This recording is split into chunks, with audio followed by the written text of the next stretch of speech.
My husband, the CEO, gazed down at me from the head of the table and announced, "I want a prenup." He declared he wouldn't risk his financial future on someone like me. I simply nodded, called it smart thinking, and had my lawyer insert one tiny clause to safeguard what I'd secretly built.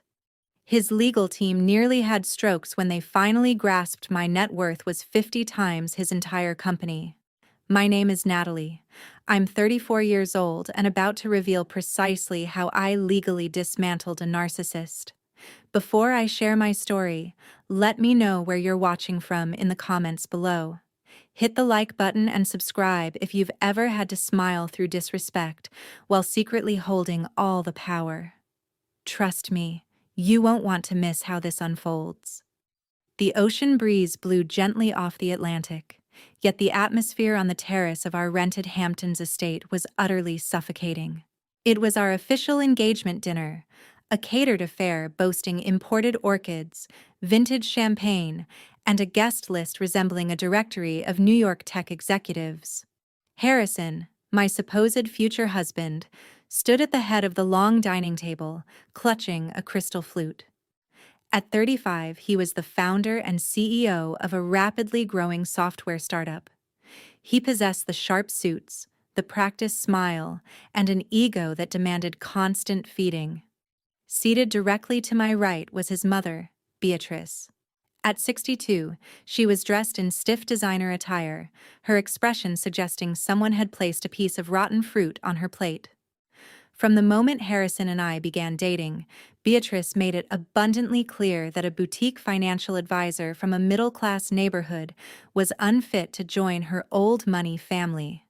She spent the entire appetizer course loudly inquiring if a board member knew any good divorce lawyers, purely as a jest, of course. Harrison tapped his spoon against his glass. The low hum of conversation faded as the 30 guests turned their attention to him. I anticipated the usual rehearsed speech about love and partnership. Instead, Harrison reached into his tailored jacket, produced a thick, bound document, and tossed it directly onto my dinner plate. The heavy stack of papers landed with a dull thud right on top of my meal. It was a 50-page prenuptial agreement. A heavy silence descended upon the terrace. The board members shifted uncomfortably in their seats. Beatrice, however, took a slow, deliberate sip of her wine and smirked. Harrison looked down at me, his voice entirely devoid of warmth. "Sign it, Natalie," he commanded, his tone echoing across the patio. "My company is weeks away from a massive merger. The board needs absolute certainty that my assets are protected. I cannot risk my equity and my future on someone whose entire career consists of crunching numbers for small-time clients. You have to understand, this is just business." I felt the eyes of every single person at that table burning into me. They were waiting for a reaction. They expected tears, a dramatic exit, or a desperate plea for him to reconsider. Beatrice leaned over and patted my hand with a cold, condescending grip. "Don't take it personally, dear," Beatrice purred, loud enough for the entire table to hear. "Harrison has worked far too hard to build his empire.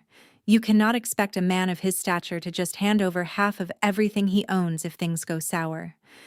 You should be grateful he is willing to provide for you at all. Just sign the paperwork, and we can all get back to celebrating." Harrison stood there, his chin raised, awaiting my compliance. He truly believed he had me completely cornered. He thought isolating me in front of his investors and his sneering mother would force me into panicked submission. He assumed my small consulting firm was merely a cute little hobby to keep me busy while I waited to become his trophy wife. He mistook my silence for shock. He mistook my stillness for fear. He did not know that for the past decade, I had been navigating boardrooms filled with men 10 times smarter and 100 times more ruthless than him. He did not know that I thrived on being underestimated. The breeze picked up slightly, rustling the pages of the legal trap he had just laid for himself. Everyone held their breath, waiting for my fragile heart to break. They were completely blind to the reality of the situation. I was not a victim caught in a snare.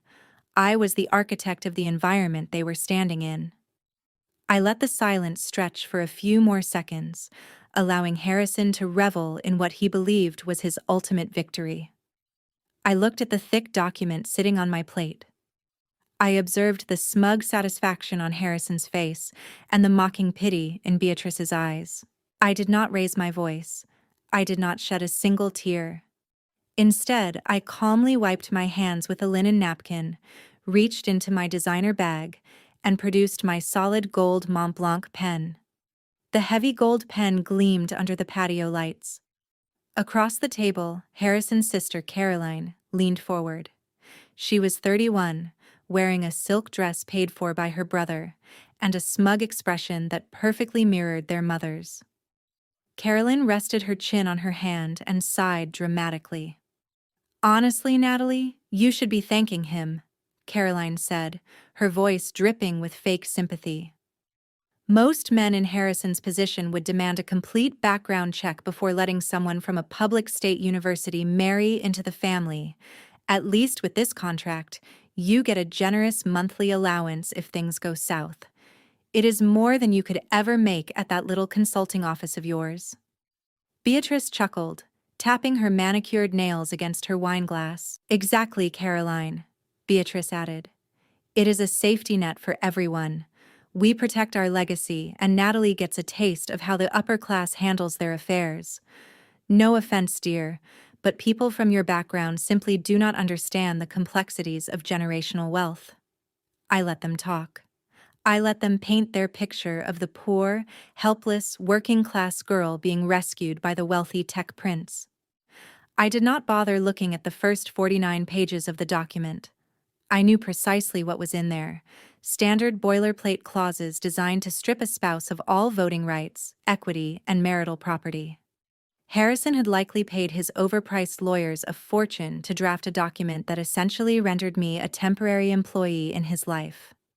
I flipped directly to the final page where the signature lines awaited. I set the document down and picked up my phone.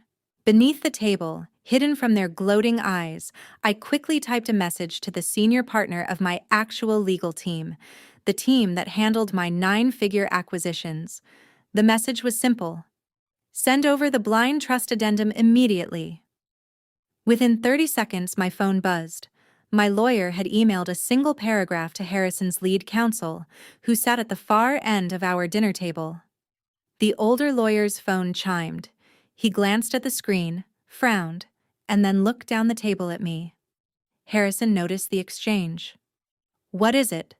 Harrison barked, annoyed that his perfect moment of domination was being interrupted. "It appears your fiancé's legal counsel has requested one minor addition before she signs the document." His lawyer cleared his throat, adjusting his glasses. "A single sentence to be added to the property division clause."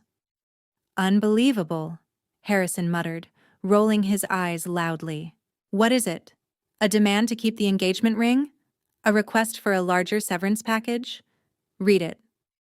"The clause states total waiver of rights to any assets derived from the blind trusts of either party." The lawyer read straight from his screen. Harrison stared blankly for a second before bursting into laughter. "A blind trust?" he mocked, shaking his head. "You have a blind trust, Natalie. What is in it? The profits from your little neighborhood bake sales? The lease to your rented sedan?" He looked around the table, inviting his board members to join the joke. A few of them chuckled nervously. Caroline covered her mouth, trying to hide a massive grin. Sitting quietly next to Caroline was her husband, Derek. He was a brilliant forensic accountant and the only person in this family with genuine common sense. He did not laugh when Harrison mocked me. Derek watched me closely, his dark eyes analyzing my calm demeanor. He noticed the expensive pen. He noticed the lack of hesitation. Derek knew the difference between a panicked victim and a predator waiting to strike, but he kept his mouth shut. "It is just a standard precaution," I said, my voice perfectly level. "You want to protect your company. I want to protect what is mine. If neither of us has any hidden millions, we have nothing to worry about." Are you going to let one silly sentence hold up your ironclad contract? Harrison scoffed, completely blinded by his own arrogance. He thought my request was a pathetic attempt to save face in front of his wealthy friends. He thought I was playing pretend, dressing up as a serious businesswoman. Fine, he snapped, waving his hand dismissively at his lawyer. Add the pointless clause. Let her keep her imaginary trust fund. I do not care. Just print the final signature page so we can end this circus and eat our dinner. His lawyer rushed inside the house to print the revised page. 5 minutes later, the crisp white sheet of paper was placed in front of me. I did not hesitate. I uncapped my pen and signed my name with fluid, deliberate strokes. I slid the paper across the table to Harrison. He grabbed a cheap plastic pen from his pocket and scribbled his name without even glancing at the newly added text. He pushed the document back to his lawyer, looking incredibly satisfied with himself. Beatrice raised her glass in a triumphant toast, and Caroline went back to checking her makeup in the reflection of her butter knife. See? Harrison said, smiling at me with a cold, calculated grin. That wasn't so hard. Now we can have a perfect marriage. I smiled back, a genuine, warm smile. I looked down at the freshly signed contract. The ink was drying rapidly. Harrison had just legally walled himself off from my entire financial empire. He had just signed away his right to $500 million. The trap was set, and he had locked the cage from the inside. 1 week later, the wedding was over, and Harrison was sitting on top of the world. The ceremony had been exactly what you would expect from a man obsessed with his own image. A lavish, over-the-top spectacle designed to showcase his investors as a stable, successful leader. During the reception, he had paraded me around like a well-behaved pet, introducing me to his wealthy friends as his sweet little wife who liked to play with spreadsheets. He genuinely believed that the prenuptial agreement had safely locked me away in a corner of his life. He thought he had complete control. He was completely wrong. It was a Tuesday morning. Harrison was standing at the head of a massive mahogany table inside a glass-walled conference room in Midtown Manhattan. This was the final due diligence meeting for his highly anticipated corporate merger. His software startup was being acquired by a massive holding company, and the deal was expected to close at over $300 million. Harrison was in his element. He was wearing a bespoke suit, pointing at projection screens, and talking endlessly about user acquisition metrics and projected revenue streams. He was practically vibrating with the thrill of his own perceived genius. Outside the glass walls, the frantic energy of his corporate headquarters buzzed along. But inside the room, Harrison commanded absolute attention. He was just about to hand over the final stack of financial disclosures to the executives of the acquiring firm when the heavy glass door clicked open. It was his lead counsel. The same smug older lawyer who had printed out my blind trust clause at the engagement dinner. Only this time, he wasn't smiling. His face was the color of wet ash. He was sweating profusely through his expensive dress shirt, and his hands were trembling as he clutched a thick, red-tabbed dossier. He ignored the acquiring executives completely. He walked straight up to Harrison, grabbed him by the elbow, and whispered something in his ear. Harrison yanked his arm away, looking profoundly annoyed. He hated being interrupted when he was holding court. He forced a tight smile for the executives, apologized for the brief delay, and stepped out into the hallway with his lawyer. I know exactly what happened in that hallway because Harrison's own security cameras recorded the entire exchange, and my team later obtained the footage. "What is wrong with you?"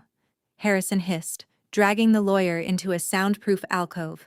"You are making me look incompetent in front of the buyers. We are hours away from finalizing the SEC filings. What could possibly be so urgent?" The lawyer could barely catch his breath. He opened the red dossier and shoved it into Harrison's chest. "It's your wife," he stammered. The SEC compliance team for the acquiring firm mandated a deep-dive background check on all immediate family members. Standard procedure to ensure there are no hidden liabilities or conflicts of interest. We ran the audit on Natalie. Harrison rolled his eyes. I told you she is nobody. She runs a tiny boutique financial advisory firm out of a rented office. What did she do? Missed a tax payment on her leased car? Pay off whatever fine she owes and get back in that room so we can finish this deal. The lawyer grabbed Harrison by the shoulders, shaking him slightly. You are not listening to me, he said, his voice cracking with sheer panic. That boutique firm is not a real business. It's a front. It's a corporate shell designed to manage her personal logistics and hide her identity from the public market. We had to dig through 4 layers of offshore holding companies to find the actual entity she controls. Harrison frowned, the first hint of genuine confusion breaking through his arrogance. What are you talking about? What entity? The lawyer's hands shook as he flipped to the second page of the dossier, pointing at a heavily redacted financial chart. Natalie does not manage small business portfolios, Harrison. She is the sole anonymous founder and majority stakeholder of a massive private equity fund, one of the most aggressive funds on the eastern seaboard. Harrison stared at the paper. His brain could not process the words. That is impossible, he whispered. The lawyer swallowed hard, sweat dripping down his temples. That is not all, he said. Remember that blind trust clause she made you sign at the dinner? The one you laughed at? The one where you legally waived all rights to her hidden assets? That blind trust holds her personal equity. Harrison, she does not have $50,000. Her trust controls over $400 million. She is a titan, and you just signed away every right you had to her money. Harrison stood completely frozen in the carpeted hallway. He stared at the sweating lawyer, refusing to comprehend the words that had just left the man's mouth. It was a physical impossibility. Natalie was the woman who meticulously checked the bills for their shared apartment. She was the woman who drove a modest car and wore unbranded sweaters. He snatched the thick red dossier out of the lawyer's trembling hands and slammed it open against the hallway wall. Look at the organizational chart, the lawyer urged, pointing a shaking finger at a complex web of corporate structures printed on the heavy paper.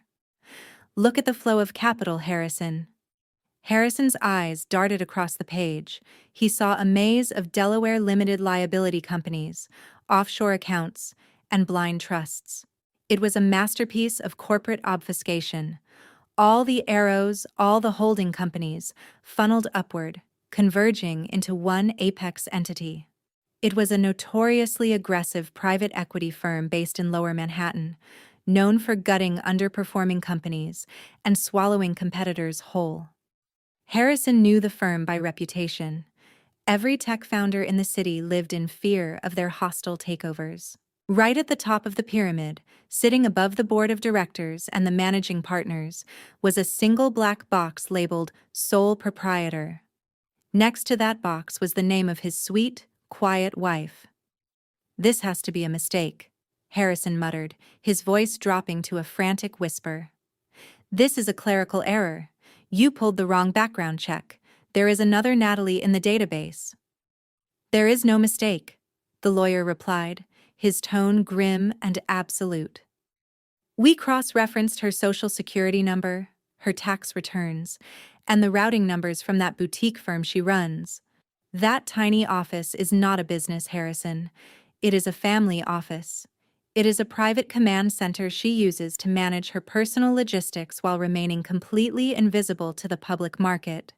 She structured it so perfectly that neither you nor I nor anyone in your orbit had any idea who she really was. Harrison felt a cold sweat break out across the back of his neck. He looked back down at the numbers. The total assets under management were staggering. The net worth tied directly to her personal trust was verified at over $400 million. His brain began to short-circuit. His entire identity was built on being the wealthy provider, the tech genius who was elevating a mediocre woman into high society. He had spent the last 2 years treating her like a subordinate. He had let his mother insult her background. He had let his sister mock her career. All the while, she was sitting on a mountain of capital that made his highly anticipated startup merger look like pocket change. And then the memory hit him. The Hamptons' engagement dinner. The ocean breeze. The mocking laughter of his family. Harrison's breath hitched. The prenup, he gasped, his chest suddenly feeling incredibly tight. The lawyer nodded slowly, looking like a man delivering a death sentence. The prenup. You paid us a fortune to draft the most ruthless, ironclad agreement possible. You wanted zero loopholes. You wanted to make absolutely certain that she could never touch a single cent of your equity or your future earnings. But when she had us add that one tiny clause about the blind trust, she made the contract completely symmetrical. I did not even read it. Harrison choked out, leaning heavily against the wall for support. I just signed it to get the dinner over with. By signing it, you legally walled yourself off from her entire empire, the lawyer explained, his voice laced with a mixture of awe and terror. Because you insisted on total financial separation to protect yourself, you have zero marital claim to her estate.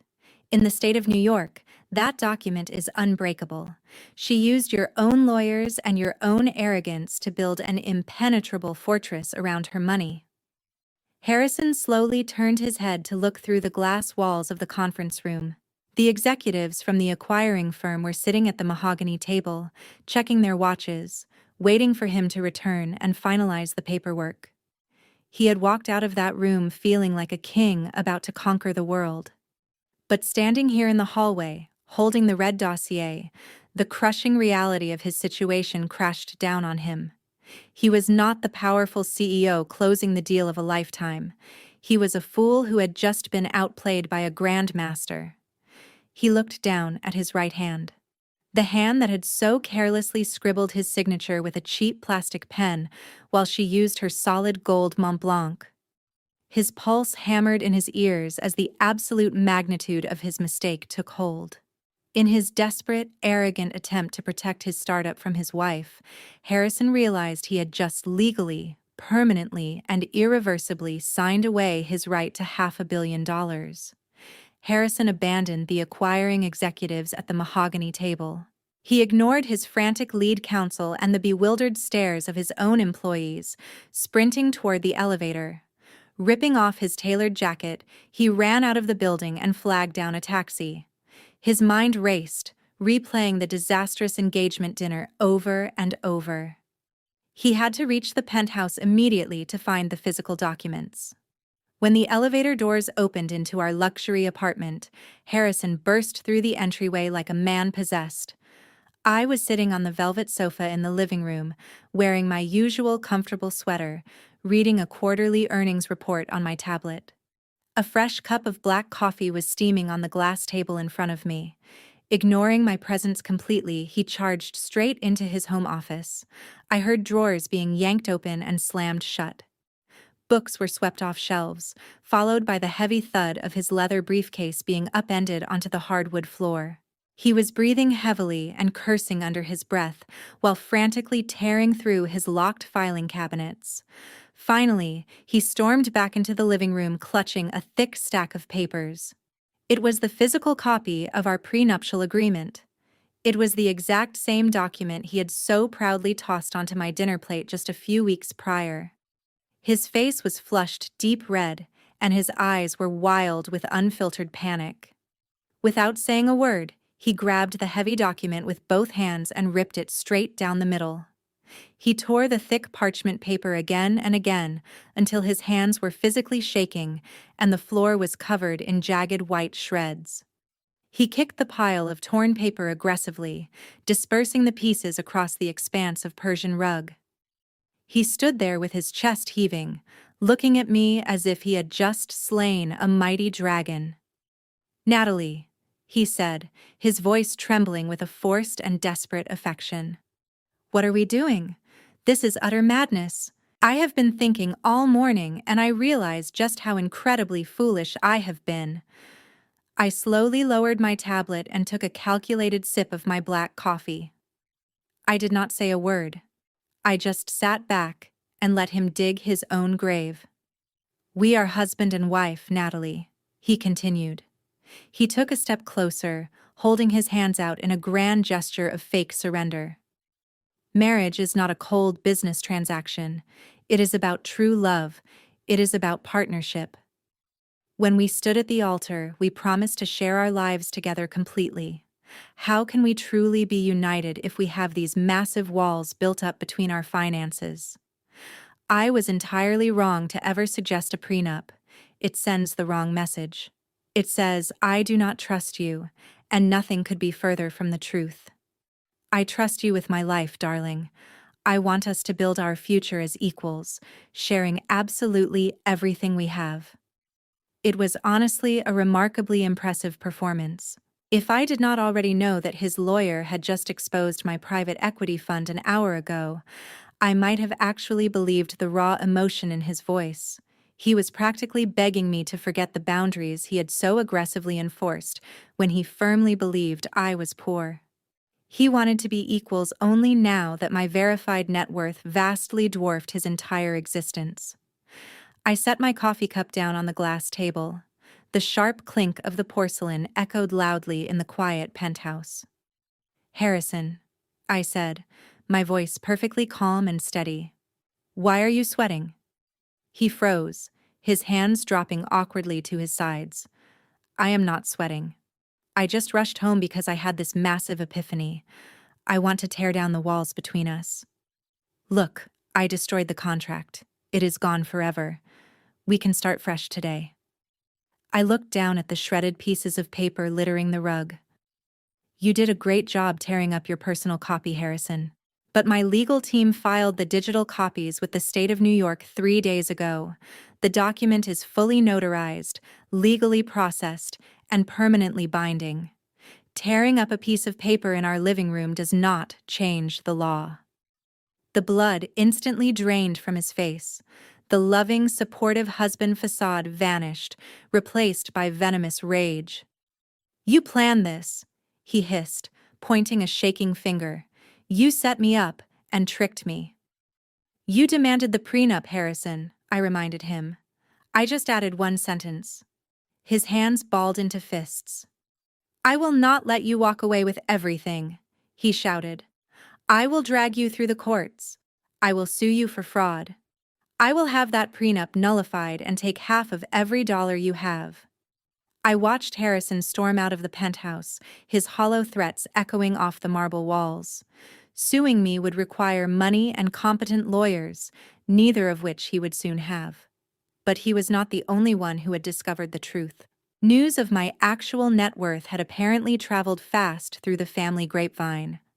Harrison must have immediately run crying to his mother because by the very next morning, my private sanctuary was breached. I was sitting in my actual office, not the small boutique suite I used as a front, but my sleek glass-enclosed command center overlooking Wall Street. My assistant buzzed my intercom, sounding incredibly confused, stating that my mother-in-law and sister-in-law were in the reception area demanding entry, claiming they had an urgent family emergency.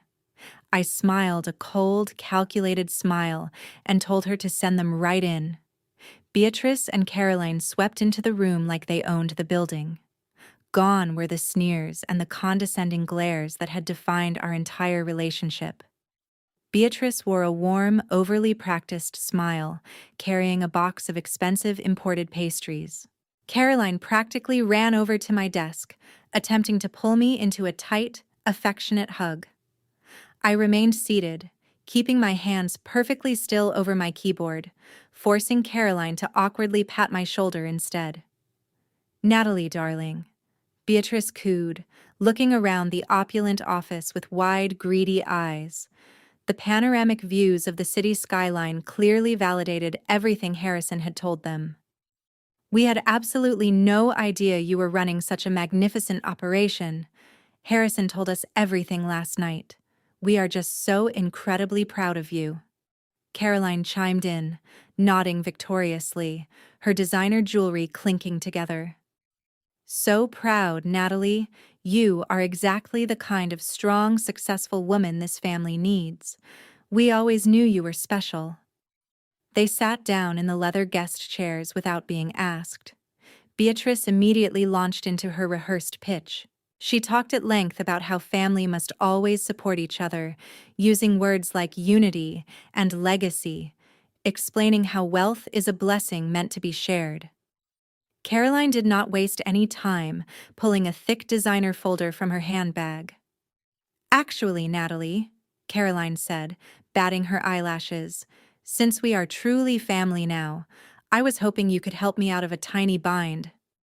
Derek is being so unreasonable about my spending lately. I just have a few credit card balances that need clearing. It is barely $200,000. Honestly, it is pocket change for someone in your position." Before I could even process the sheer audacity of Caroline's request, Beatrice leaned forward, resting her heavily ringed hand on my desk. "And speaking of family," she said, "we really need a proper place to gather for the upcoming holidays. There is a gorgeous historic summer home currently available in Nantucket. It is only $4 million. I think it would be a beautiful gesture for you to purchase it in my name, of course, as a foundation for our family legacy." I looked back and forth between the two of them. Less than a month ago, Beatrice had publicly humiliated me, suggesting I needed an allowance. Caroline had mocked my public university education. Now they were sitting in my command center, treating me like their personal automated teller machine. "Let me make sure I fully understand this," I said, my voice dropping to a freezing temperature. "You want me to pay off Caroline's massive shopping debts and buy you a vacation mansion in Nantucket because it is my duty as family?" "Exactly," Beatrice beamed, entirely oblivious to the lethal danger in my tone. "We are all one big happy family now. We share our blessings." I stood up slowly from my chair, leaning my palms against the cool glass of my desk. "Beatrice, do you remember the engagement dinner? Do you remember telling the entire table that people from my background do not understand generational wealth? Do you remember laughing when your son threw a 50-page legal contract on top of my dinner plate to ensure I would never touch a single dime of his money?"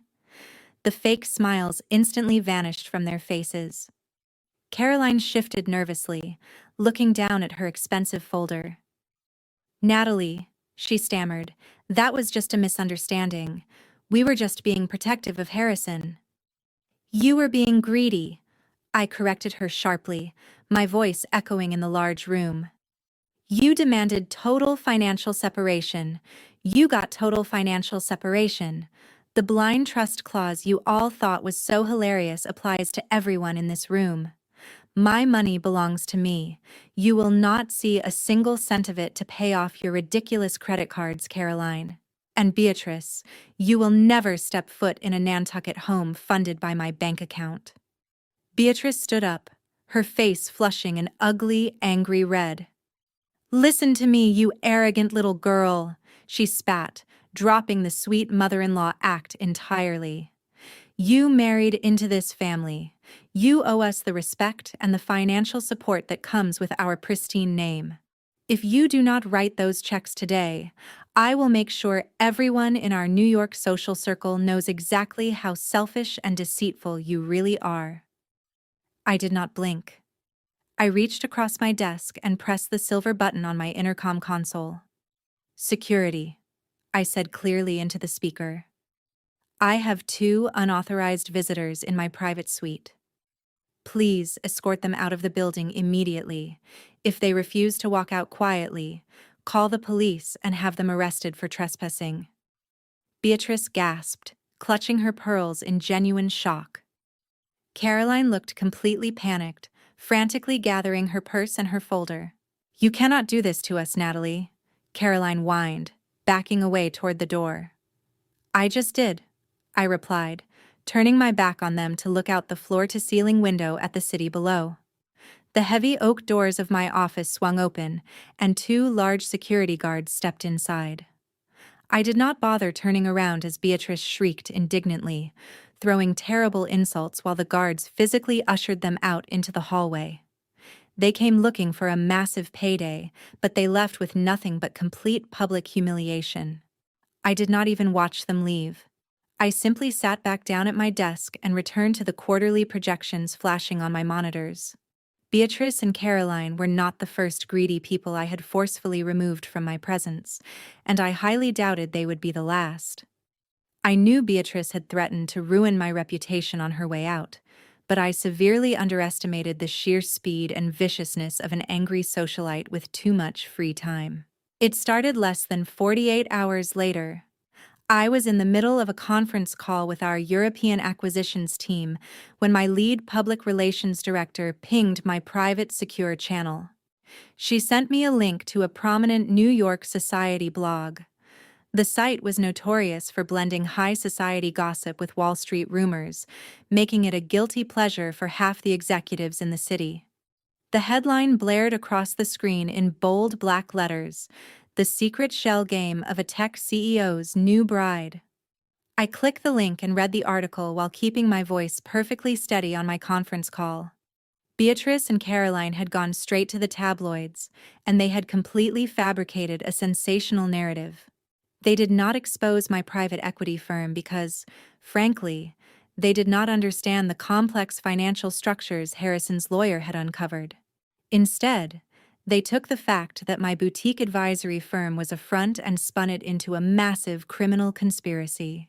According to the anonymous sources quoted in the article, I was not a brilliant investor. I was a con artist. The blog claimed my small financial firm was a Ponzi scheme designed to launder money and swindle elderly clients out of their retirement funds.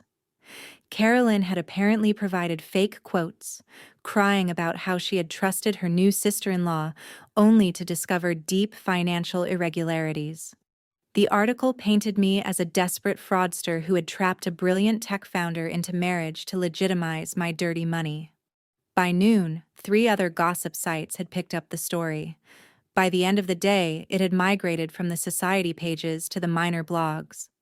My phone buzzed with an incoming text message from an unknown number. I opened it. It was a single line of text.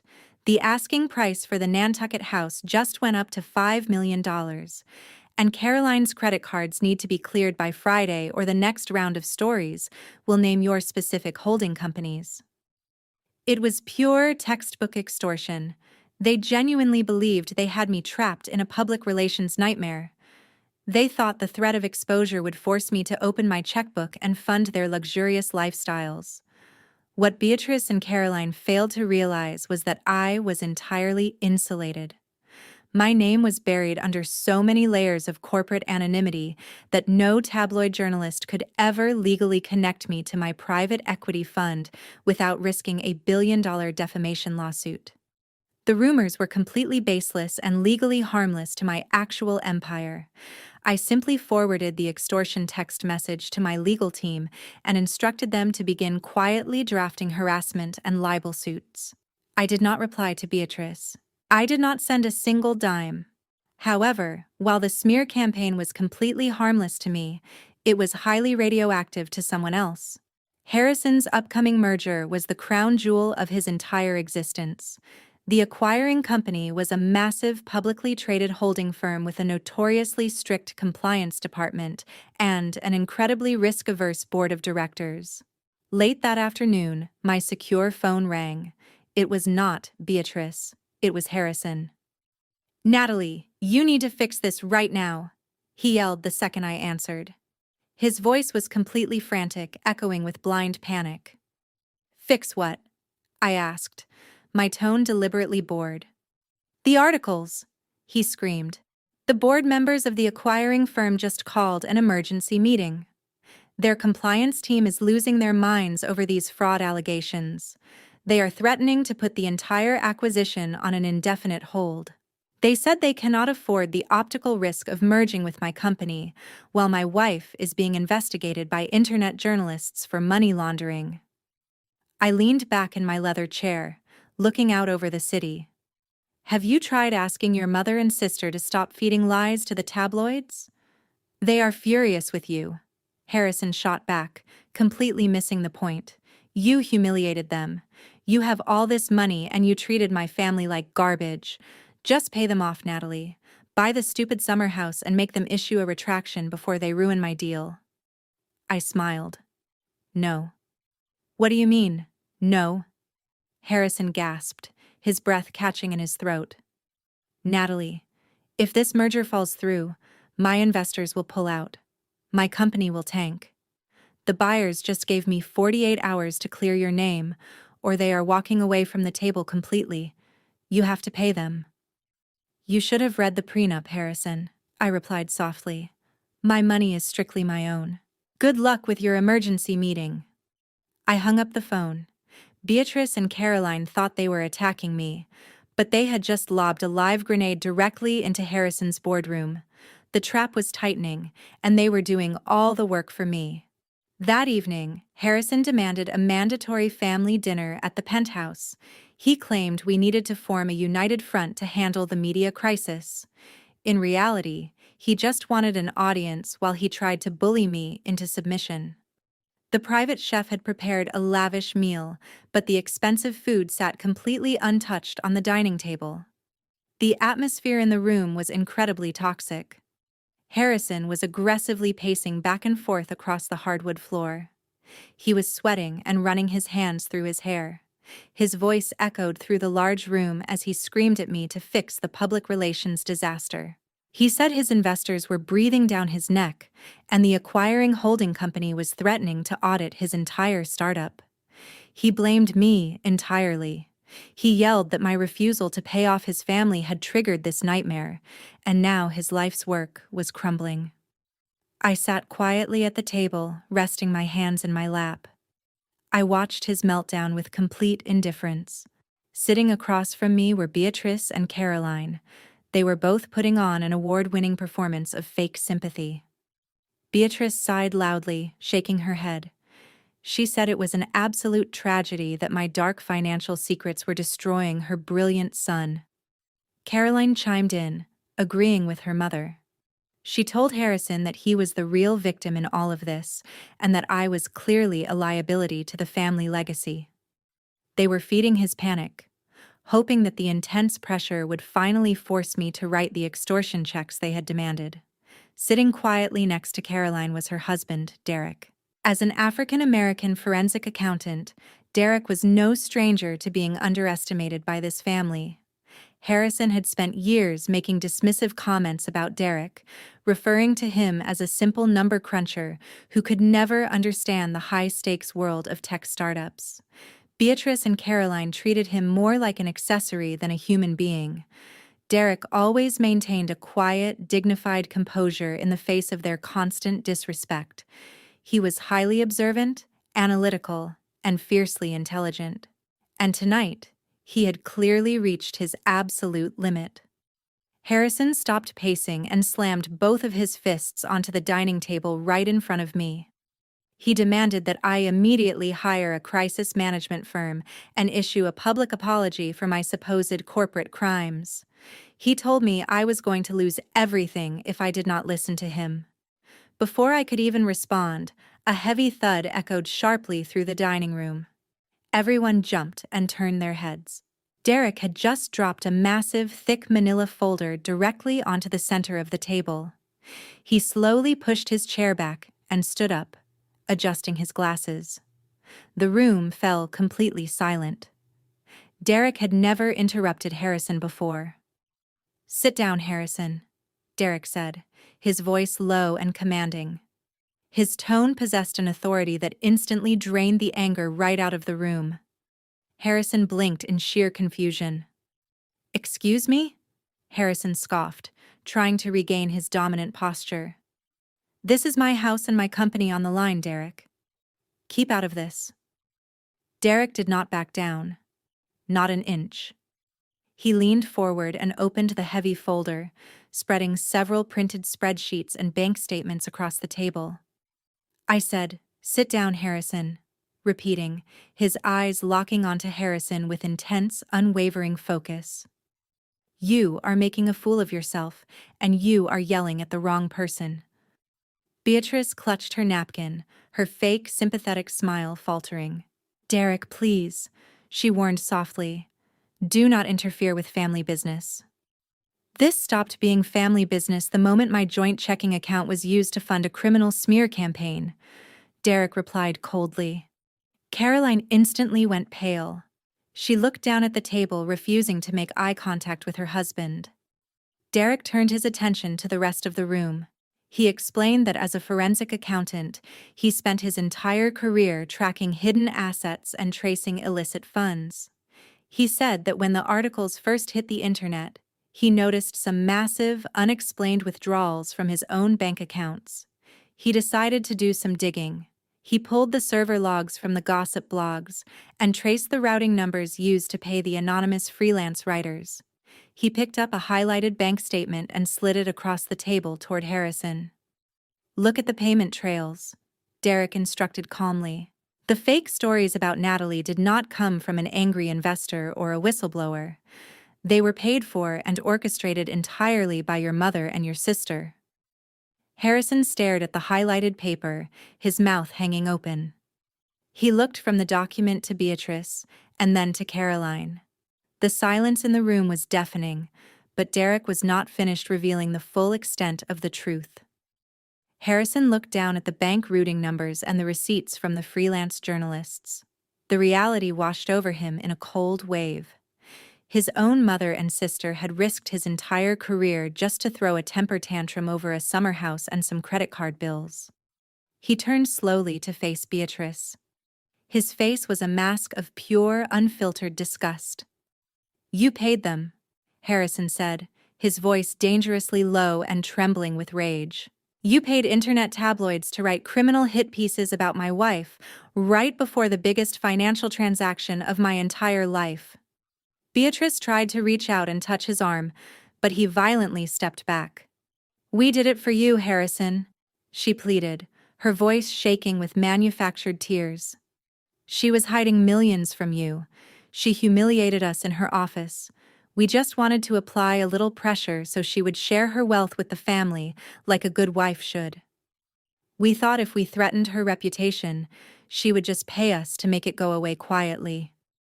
Caroline nodded frantically, wiping a fake tear from her cheek. We never thought it would affect your merger, Harrison. We were just trying to get what you deserve. Harrison let out a bitter, exhausted laugh. He ran his hands over his face, trying to process the sheer stupidity of his family. And because his narcissism was a terminal disease, he immediately pivoted. He turned back to me, attempting to salvage his bruised ego and reassert his dominance. Fine, Harrison snapped, adjusting his collar as if physically putting his CEO armor back on. My family made a terrible, idiotic mistake. I will handle them later. But this does not change the fact that you owe me, Natalie. The acquiring board is terrified of these rumors. You are still going to issue a public statement clearing my name and backing my company. I am not losing my $300 buyout because of this petty domestic drama. I just smiled. It was the calmest, coldest smile I had ever given him. Before I could even speak, Derek cleared his throat. He had not sat back down. He was still standing at the head of the table, his hands resting flat on the mahogany surface. Harrison, Derek said, his voice cutting through the tension like a sharpened scalpel. You really need to stop giving her orders. Harrison glared at his brother-in-law. I told you to stay out of my business, Derek. You proved your point about the articles. Now sit down and keep your mouth shut. I am dealing with my wife and my company. Derek did not move an inch. He reached into the thick manila folder and pulled out one final document. It was not a bank statement. It was a dense, highly classified corporate ownership chart.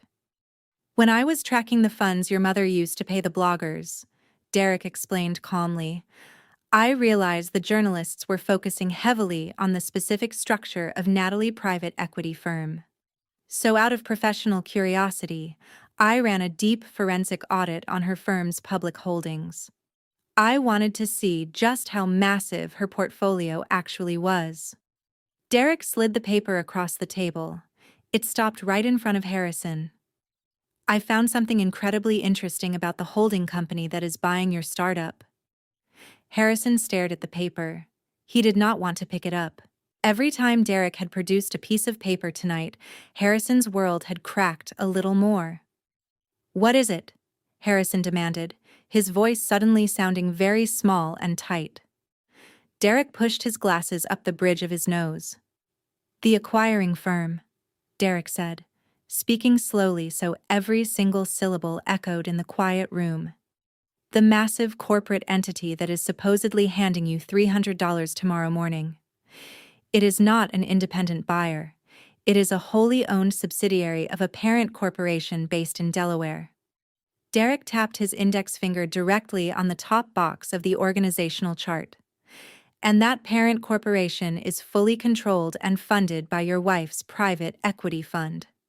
Harrison physically stumbled backward, his hip hitting the edge of the dining room sideboard. All the air left his lungs in a sharp gasp. He looked at me, his eyes wide with a mixture of absolute terror and disbelief. The emergency board meeting, the sudden compliance audit, the threats to pull out of the deal. It was all orchestrated. I was the one holding the strings the entire time. I was the one threatening to tank his company. The room was spinning for Harrison. His mother was completely speechless. His sister looked like she was going to be physically sick. Derek looked right at the man who had treated him like garbage for years and delivered the final fatal blow of the evening. "She does not just have more money than you, Harrison," Derek said quietly. "She is your boss." The silence in the dining room was absolute. Nobody moved. Harrison stared at me, his chest heaving as the reality of his situation finally breached his thick skull. The woman he had treated like a subservient accessory for 2 years was the apex predator holding the leash to his entire company. Derek did not say another word. He simply closed his heavy manila folder, picked it up, and walked out of the dining room, leaving his wife and mother-in-law sitting in frozen shock. Beatrice buried her face in her hands and Caroline stared blankly at the wall.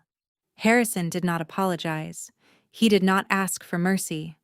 A normal person would have begged for forgiveness, but narcissism is a powerful shield against reality. His shock rapidly mutated into a desperate, frantic rage. He pointed a trembling finger at me, his face twisted with venom. "You think you have won," he spat, his voice echoing off the marble floors. "You think you can just buy my life and put me on a leash? This is my company, Natalie. I built it from nothing. I will burn it to the ground before I let you take my seat." He stormed out of his penthouse, slamming the heavy oak door so hard the framed mirrors on the walls rattled. I remained at the table, calmly finishing my glass of water. I knew exactly where he was going.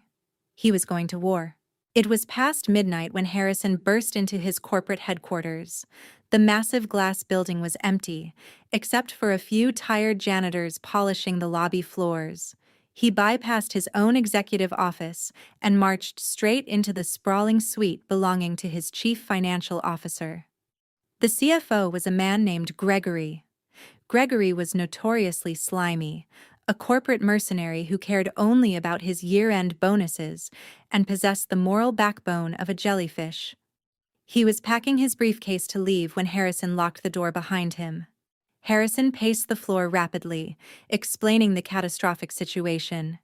He revealed that the holding company acquiring them was secretly controlled by my private equity firm.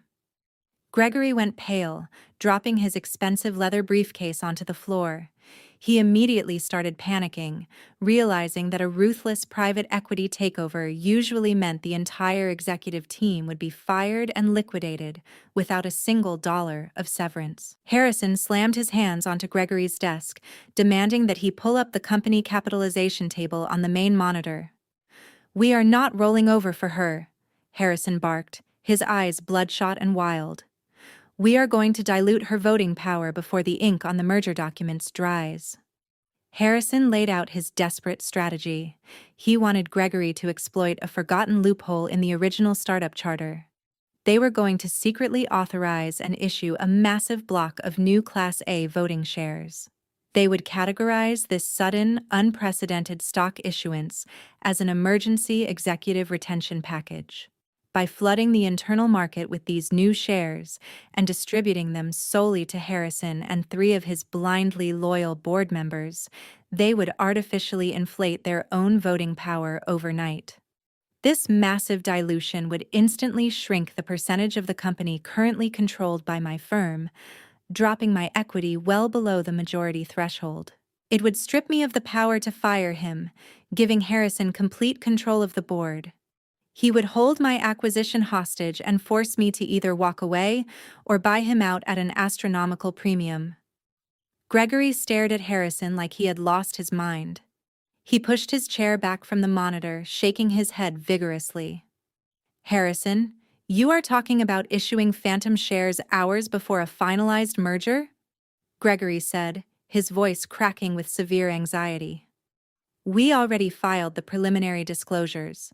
If we alter the capitalization table now and hide it from the primary investors, it is textbook securities fraud. If we get caught, I will lose my license and we will both go to federal prison. I will not do it." Harrison grabbed Gregory by the collar of his expensive shirt, pulling him over the desk.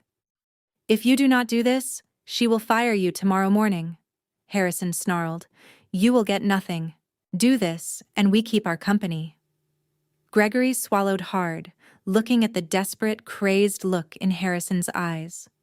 The CFO slowly, gently peeled Harrison's hands off his collar. He smoothed out his shirt and leaned back in his chair, a slow, calculating smile creeping across his face. He realized he was holding the absolute only key to Harrison's survival. "I can push the paperwork through the backdoor channels," Gregory said quietly. "I can manipulate the ledger to make the new shares look like a standard pre-merger adjustment.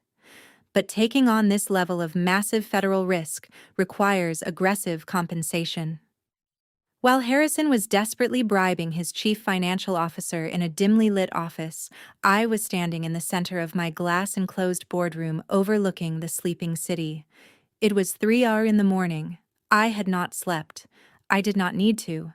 The long mahogany table was surrounded by the sharpest legal and financial minds in New York. My senior crisis management team had assembled within 30 minutes of my call. There was no panic in this room. There were only printed financial ledgers, steaming cups of black coffee, and the quiet hum of absolute competence. At the far end of the table sat Richard, my head of corporate intelligence. He typed rapidly on his laptop and projected a live data feed onto the massive glass screen on the wall. "Harrison just authorized a $5 million wire transfer from a secure shell account," Richard announced, his voice echoing in the quiet room. "The funds are bouncing through 3 intermediary banks and landing in a Cayman Islands trust controlled by his chief financial officer, Gregory. They are initiating a backdoor share issuance. They are attempting a massive, illegal dilution of our voting equity to block the merger." A low murmur of disbelief went around the table. My lead litigation attorney, an older man named Thomas, leaned forward and adjusted his expensive silk tie. He looked at the projected data with deep professional disgust. "This is textbook securities fraud," Thomas growled, slamming his heavy silver pen on the table. "Harrison is cornered, so he is choosing to detonate a financial bomb. We have to file an emergency injunction immediately. I can wake up a federal judge right now and have the corporate ledgers frozen before the market opens in a few hours. We will drag Harrison out of his office in handcuffs by sunrise and have Gregory disbarred by noon." Several heads nodded in agreement, but Thomas held up a hand, looking directly at me. "We do not need to play games with this amateur," Thomas continued, his tone filled with absolute respect. "Natalie, you systematically dismantled 3 of the most aggressive hedge funds on Wall Street before your 30th birthday. You gutted their leadership, stripped their assets, and left their managing partners begging for early retirement. You did that against financial titans. Harrison is just a tech founder with a bloated ego and a panicked accountant. We crush him right here. We stop the dilution, we freeze his assets, and we terminate him with cause before he even finishes his morning coffee. I stood perfectly still, watching the data cascade across the glass screen.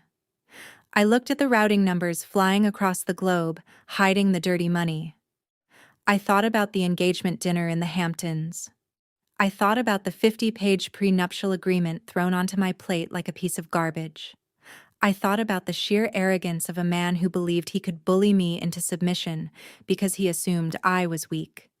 Stopping him now would save the merger, but it would leave him with a golden parachute, a massive executive severance package, and a permanent victim narrative.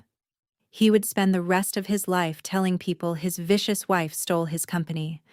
I did not want his company. I wanted his absolute ruin. No, I said, my voice slicing through the boardroom. Nobody is calling a judge. Nobody is filing an injunction. We are going to let the wire transfer clear. The room went completely silent. Thomas frowned, leaning back in his leather chair, clearly confused by my directive. Natalie, if we let him authorize those new Class A shares, he will successfully dilute our voting bloc. He will artificially inflate his own equity and effectively steal control of the board back from us right before the acquisition closes. He will hold the entire deal hostage. Exactly, I replied, walking slowly toward the glass screen. Right now, he is just a terrible husband trying to protect his job. If we stop him legally, he walks away bruised but financially intact. He keeps his private bank accounts and his luxury real estate. But if we let him execute this dilution, he crosses a fatal line that he can never walk back from. He commits massive federal securities fraud and takes on highly leveraged illegal debt to fund this bribe. I turned to face my team, my expression completely unreadable. He thinks he is building a fortress to keep us out, but he is actually building a financial guillotine for his own neck. We are not going to stop his illegal dilution. We are going to weaponize it. We let him issue the shares, we let him take on the toxic debt, and then we pull the floor out from under him when he has absolutely nothing left to leverage. Let him think he has won. By 8 a.m. the next day, Harrison was sitting at his desk, looking like he hadn't slept in days. The $5 million bribe had successfully deposited into his chief financial officer's offshore account. Gregory immediately initiated a bypass protocol to create new Class A voting shares. But creating fictitious share capital was only the first half of their illegal agreement. For the dilution to be legally binding, Harrison would effectively have to buy back the newly issued shares. He needed to inject real capital into the company's books to justify the massive change in voting power. By the end of the day, he needed $50 million in cash.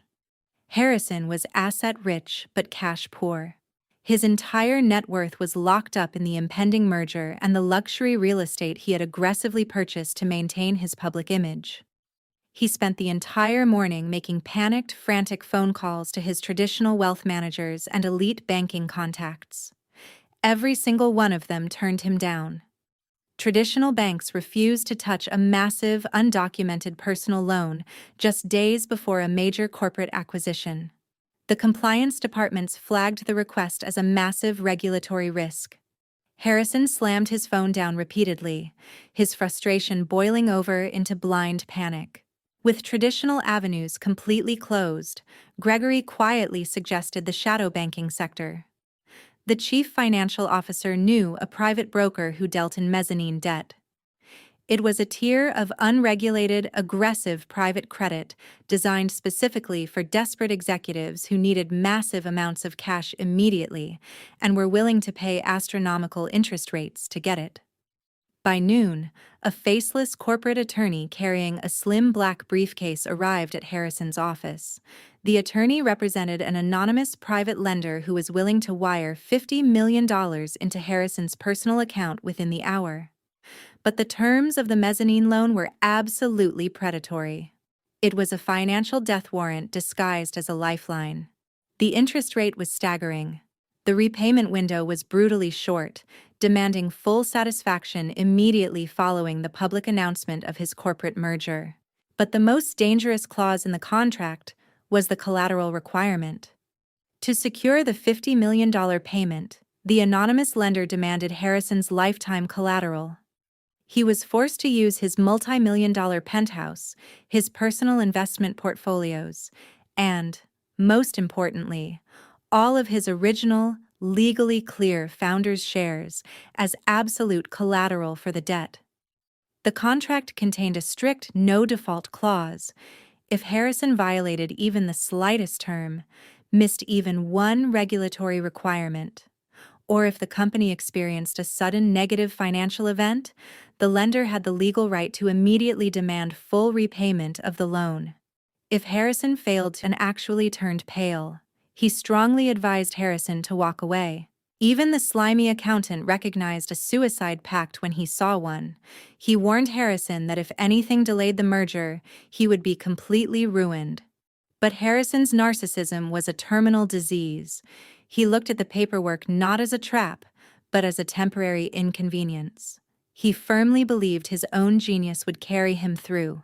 He convinced himself that as soon as the dilution was executed, he would regain total control of the board. He would force my private equity firm to finalize the acquisition on his terms. Once the hundreds of millions of dollars cleared, he would simply pay off the predatory loan and laugh about the risk. He thought he was outsmarting everyone. He thought he was playing four-dimensional chess while the rest of the world was playing checkers. Harrison did not hesitate. He grabbed his pen and aggressively signed his name on every single page of the dense legal contract, pledging his home, his company, and his future. The faceless attorney calmly collected the paperwork and made a single phone call. Within 15 minutes, Harrison's computer chimed. He opened his banking portal and stared at the screen with a triumphant, greedy smile. $50 million had just successfully cleared into his account. He immediately transferred the funds to Gregory to finalize the purchase of the phantom shares, officially executing the illegal dilution. Harrison leaned back in his leather chair, feeling like an absolute king. He had secured his throne. He casually glanced back at the digital wire receipt to look at the origin of his financial salvation. There was no bank name. There was no corporate logo. The $50 million had been wired from a completely anonymous offshore shell company, registered to a vacant post office box in the British Virgin Islands. Harrison did not care. He had the money, and he was ready to destroy me. He had no idea he had just handed me the deed to his entire existence. The emergency board meeting was scheduled for 10 hours the following morning. Harrison walked into the glass conference room, carrying himself with the swagger of an undefeated champion. Gregory, the chief financial officer, flanked him, looking sweaty but visibly relieved. I sat quietly at the opposite end of the mahogany table, flanked by two of my junior attorneys. Harrison did not waste any time. He called the meeting to order and presented the revised capitalization table. He announced the issuance of the new Class A voting shares, framing it as a critical executive retention strategy necessary to stabilize the company. My attorneys launched into a rehearsed performance of absolute outrage. They cited corporate bylaws, threatened litigation, and aggressively accused Harrison of acting in bad faith. Harrison soaked up their frustration like sunlight. He smugly reminded them that, according to the founding charter, he still retained emergency executive authority to authorize the issuance. He called for an immediate vote. With his blindly loyal board members falling in line and the newly minted shares artificially inflating his voting power, the motion passed effortlessly. My private equity firm was officially diluted. My controlling majority was instantly reduced to a minority stake. My attorneys packed their briefcases in simulated disgust and stormed out of the room. I remained seated, perfectly playing the role of the defeated wife. Harrison leaned across the wide table, resting his weight on his knuckles. He flashed a brilliant, triumphant smile. "You played a good game, Natalie," he said, his voice dripping with condescension.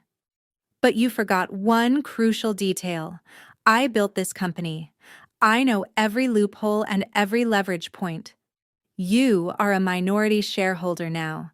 I control the merger and I control our future. You can go back to managing our household calendar. I did not argue. I simply nodded, stood up, and quietly left the building. Harrison was completely drunk on his own perceived genius.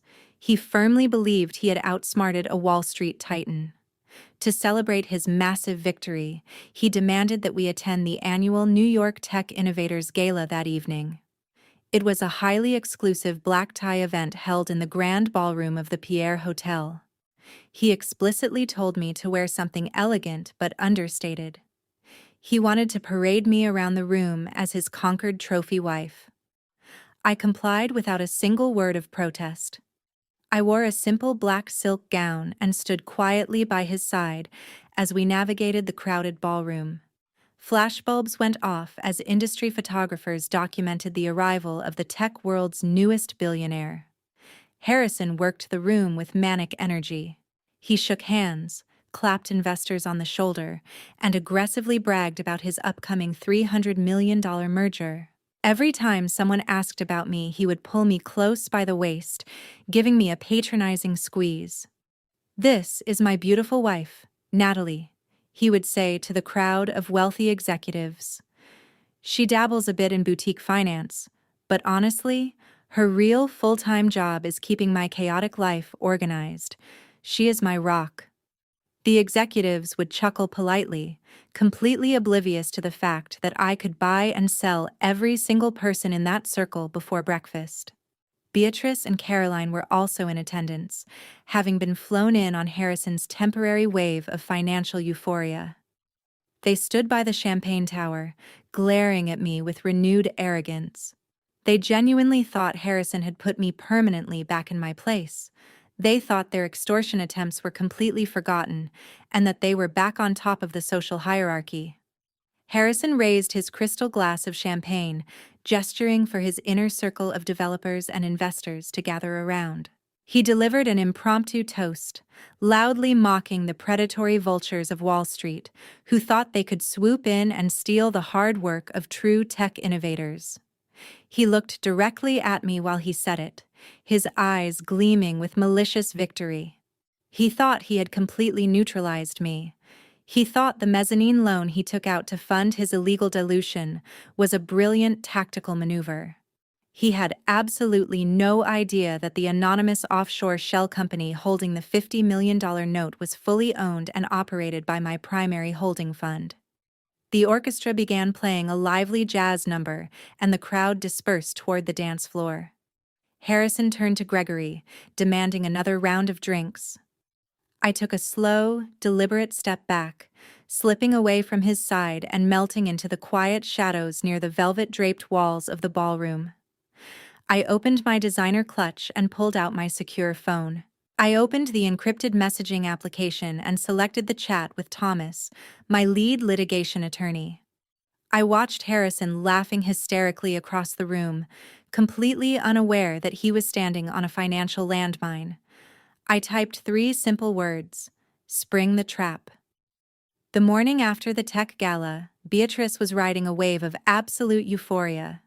She had spoken to Harrison late the previous night, and he proudly confirmed that the dilution was a complete success.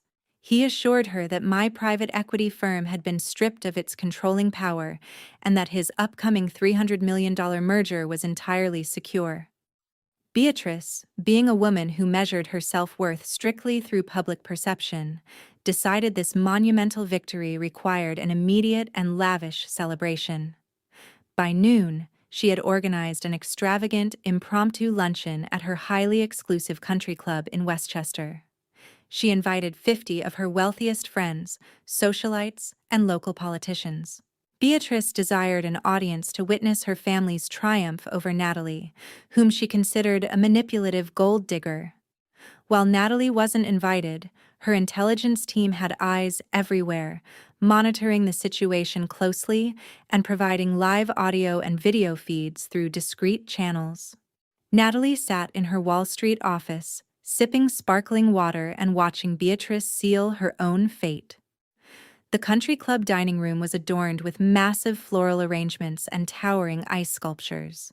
Waiters in crisp white jackets circulated with trays of expensive vintage champagne.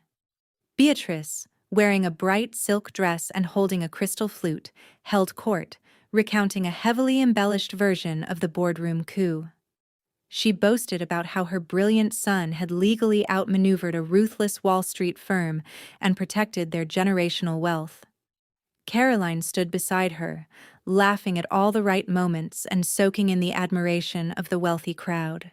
Both women felt invincible, believing their luxurious lifestyles were permanently guaranteed by Harrison's new corporate dominance. However, Beatrice fundamentally failed to understand that her lifestyle had always been a house of cards, built on severe financial fraud.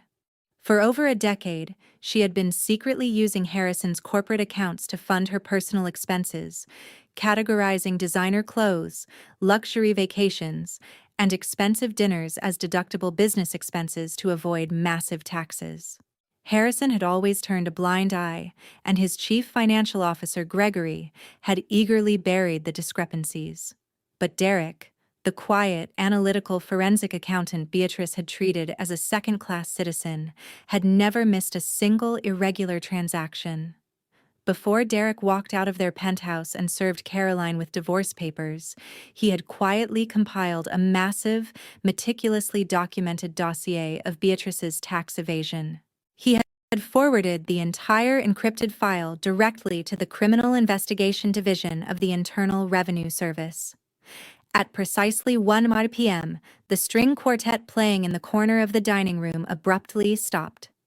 The heavy mahogany doors swung open, and a dozen men and women wearing dark windbreakers with federal insignias printed on their backs walked into the lavish room, accompanied by armed state police officers. The joyful chatter of the high society crowd instantly died, replaced by a tense, terrified silence. Beatrice lowered her champagne flute, her face twisting into a mask of pure aristocratic outrage. "Excuse me," she demanded, her voice shrill and commanding. "This is a private event. You cannot just barge into a private country club. I want to speak to the manager immediately." A tall, stern-looking federal agent stepped past the ice sculpture and walked directly up to Beatrice. Unintimidated by her attire or jewelry, he pulled a thick, folded document from his jacket pocket. "Beatrice," he said, his voice projecting clearly across the silent room. "We have a federal warrant for your immediate detainment and the seizure of all related financial documents. You are under investigation for massive corporate tax evasion, wire fraud, and the embezzlement of company funds." Beatrice let out a sharp gasp, dropping her crystal flute, which shattered against the hardwood floor. "This is absurd," she sputtered, her face turning a blotchy red. "My son is a highly successful chief executive officer. We have the best corporate lawyers in the city. Whoever fed you these ridiculous lies is going to be sued for defamation." The federal agent did not even blink. "The detailed forensic audit we received from a licensed accountant named Derek provided overwhelming, verifiable proof of your crimes," he replied flatly. Caroline let out a loud, hysterical sob, covering her mouth as the reality of her estranged husband's actions finally hit her.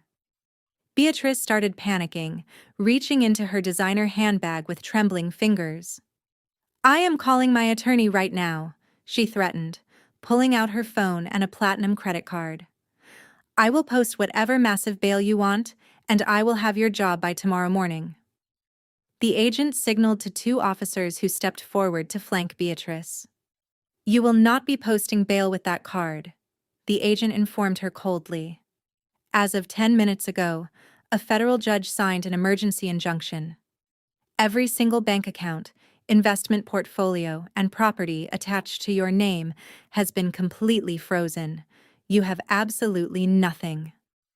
Meanwhile, Harrison was sitting in his executive office, nursing a slight hangover from the tech gala and enjoying his perceived absolute power. His phone began vibrating aggressively across his mahogany desk. The caller identification flashed his sister's name. He let it ring a few times, savoring his own importance before finally answering, expecting Caroline to call about some minor inconvenience or ask for money. Instead, Caroline was hysterical, sobbing so violently that Harrison could barely understand her. Between panicked gasps, she managed to explain that federal agents had raided Beatrice's exclusive country club luncheon. Her mother had been publicly arrested, dragged out in front of the entire Westchester high society, and thrown into the back of a federal vehicle. Her personal accounts were frozen, and she was being held on massive federal charges of corporate embezzlement and tax evasion. Harrison stood up so fast his heavy leather chair slammed into the glass wall behind him. His initial reaction was not concern for his mother, but pure, unfiltered panic for his impending merger. A federal investigation into his company finances just days before the acquisition was a catastrophic disaster. The acquiring holding company would run away screaming if they caught wind of an FBI raid tied to his corporate funds. He told Caroline to calm down, promising he would handle it, wire whatever exorbitant bail amount was required, and hire the most ruthless defense attorneys in New York to sweep the entire mess under the rug. He hung up the phone and immediately opened his laptop, logging into his primary corporate banking portal. He needed to transfer $3 million to a legal retainer account immediately to silence the problem. When the screen loaded, his blood ran completely cold. Instead of his massive cash balances, he saw a stark red banner stretched across the top of the portal. Access denied. Account frozen pending federal inquiry. Harrison grabbed his phone and dialed Gregory, his chief financial officer. Gregory answered on the first ring, sounding like a man about to suffer a massive heart attack. Gregory frantically explained that the federal agents had served emergency warrants on the corporate bank. Because Beatrice had used the company ledgers to facilitate her tax evasion, the government had legally frozen every single operational account tied to the business until a complete forensic audit could be conducted. Harrison found himself completely cut off from his own finances. He couldn't bail out his mother, hire lawyers, or even pay for lunch. He desperately needed liquid cash, but traditional banks were off-limits due to the federal investigation freezing his assets. In his desperation, he decided to contact the faceless corporate attorney who had brokered his $50 million mezzanine loan just the day before. He remembered the attorney mentioning that the shadow lender possessed vast reserves of capital for executives in immediate distress. Harrison intended to leverage the rest of his unpledged startup equity to secure a quick emergency cash injection, a terrible idea born out of having no other options. He dialed the number. The attorney answered immediately, his voice smooth and devoid of emotion. "I need an emergency draw," Harrison demanded, pacing his office. "I need $10 million wired to an independent offshore account within the hour. Name your interest rate. I don't care." A brief, heavy silence followed. "I'm afraid that will be completely impossible, Harrison," the attorney replied coldly. "In fact, I was just about to call you. The lender has been monitoring your situation closely. We are fully aware of the federal raid on your mother and the subsequent freezing of your corporate accounts." Harrison stopped pacing. "How do you know about that? It just happened 20 minutes ago." "The shadow banking sector moves faster than the press," the attorney stated. "And unfortunately, your current situation presents a severe legal problem. When you signed the mezzanine debt contract yesterday, you agreed to a strict morality and stability covenant. A federal criminal investigation into your corporate accounts constitutes a massive material adverse change to your financial risk profile." Harrison felt his stomach drop. "What are you saying?" he whispered. "I'm saying you're in breach of contract, Harrison. The lender has officially triggered the cross-default clause. The loan is being called in early." Harrison clutched the edge of his desk. "You can't do this," he pleaded. "My merger closes next week. I will have hundreds of millions of dollars." The lender does not care about your merger, the attorney said, his voice dropping to a lethal whisper. You have exactly 24 hours to repay the $50 million in full. If the money is not wired into our account by tomorrow afternoon, the lender will execute the collateral seizure. They will foreclose on your penthouse, and they will legally absorb every single one of your voting shares. Have a good day, Harrison. The line went dead. Harrison dropped the phone. The trap had finally snapped shut, and he was going to lose absolutely everything. For the next 24 hours, Harrison was trapped in a downward spiral of desperation. He paced the penthouse floors until his feet blistered. He called every contact in his phone, begging venture capitalists he had previously insulted, and even attempted to reach out to Natalie's lawyers demanding a massive divorce settlement advance. Natalie's team simply ignored his frantic voicemails. The $50 million deadline came and went with brutal indifference. The shadow lender granted no grace period. As the clock struck 3 the following afternoon, his legal ownership of the luxury penthouse and every single one of his voting shares evaporated. He was officially a tenant in a home he no longer owned and a minority shareholder in a company he no longer controlled. The next morning, the reality of his default arrived at his front door. Natalie was not there to witness it, having permanently relocated to a secure suite at the Four Seasons, but building management reports and private security logs detailed the entire humiliating event. At precisely 8 a.m., a team of private security contractors accompanied by 2 ruthless eviction attorneys stepped off the private elevator directly into the penthouse foyer. Harrison was sitting on the velvet sofa, wearing the same wrinkled clothes from the day before, staring blankly at the wall. The attorneys offered no sympathy or professional courtesy. They handed him a heavily stamped court order demanding he vacate the premises immediately. Harrison tried to argue, yelling that he was a highly respected chief executive officer and could not be treated like a common squatter. The lead attorney calmly informed him that the property title had already been legally transferred to the offshore holding company. They gave him exactly 2 hours to pack his personal clothing into a few suitcases before the locks would be permanently changed and the remaining assets liquidated.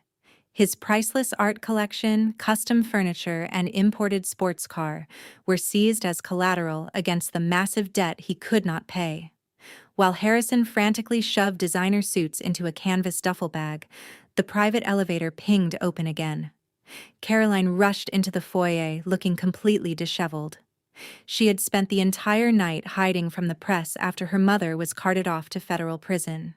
She had come to the penthouse seeking shelter and financial protection from her wealthy brother. Instead, she walked into a chaotic scene of security guards packing boxes and lawyers inventorying the expensive silverware.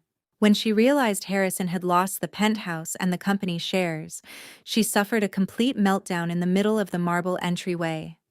Caroline realized her entire safety net was gone. Her mother was in jail with frozen accounts. Her brother was being actively evicted and drowning in unregulated debt. The only person left in her orbit with any liquid capital was her husband. With shaking hands, she pulled out her phone and dialed Derek. She put him on speakerphone, hoping the sheer panic in her voice would force him to step up and act as the savior she desperately needed. Derek answered after the 4th ring. His voice was calm, steady, and entirely unbothered. Caroline immediately launched into a hysterical plea, telling him about the foreclosure, the security guards, and Harrison's massive defaulted loan.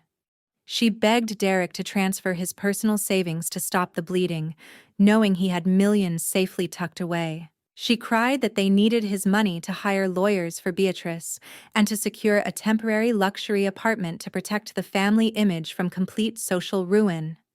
She told him it was his duty as her husband to rescue them.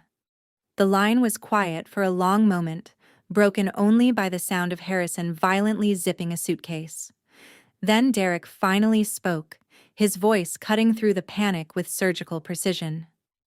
Caroline, I spent 5 years watching your family flaunt your wealth while treating me like an uneducated servant, he said coldly. I warned your brother about his greed. I warned your mother about her fraud. You all chose to ignore me because you thought you were untouchable. My money is clean, and it is staying exactly where it is. I am not spending a single dime of my hard-earned savings to rescue a family image that was entirely fake to begin with.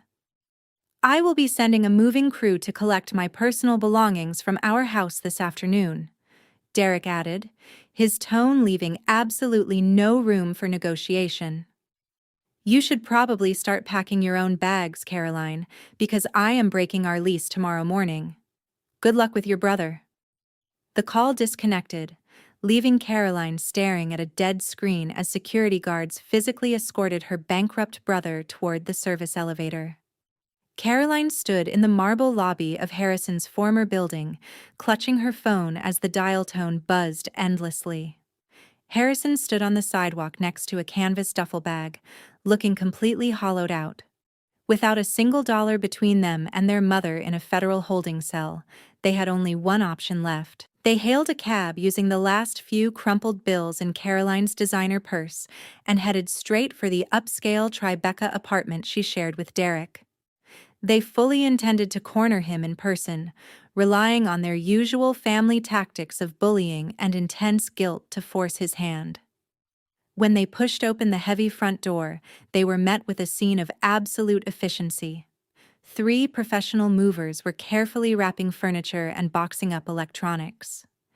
Derek was standing in the master bedroom, calmly folding a row of tailored suits into a sleek leather garment bag. He did not look surprised to see them bursting through the door. He did not look angry or upset. He looked completely liberated.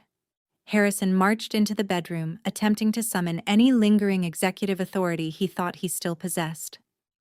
"You cannot do this to us, Derek," Harrison barked, pointing a shaking finger at his brother-in-law. "My company is just going through a temporary liquidity crisis. My mother is being falsely accused by the government. You are going to liquidate your index funds right now and wire the money to my legal team. We are family, and you owe us your loyalty." Derek did not even look up from his packing. He meticulously smoothed out the lapel of a charcoal jacket. "You do not have a company anymore, Harrison," Derek replied, his voice smooth and devastatingly calm. "I read the terms of that mezzanine loan you signed. It is public record now. You pledged your founder shares and your home. The lender legally absorbed everything at 3 months yesterday afternoon. You are officially unemployed and, from the look of that duffel bag, you are also homeless. I do not take orders from bankrupt men." Harrison opened his mouth to scream, but no sound came out.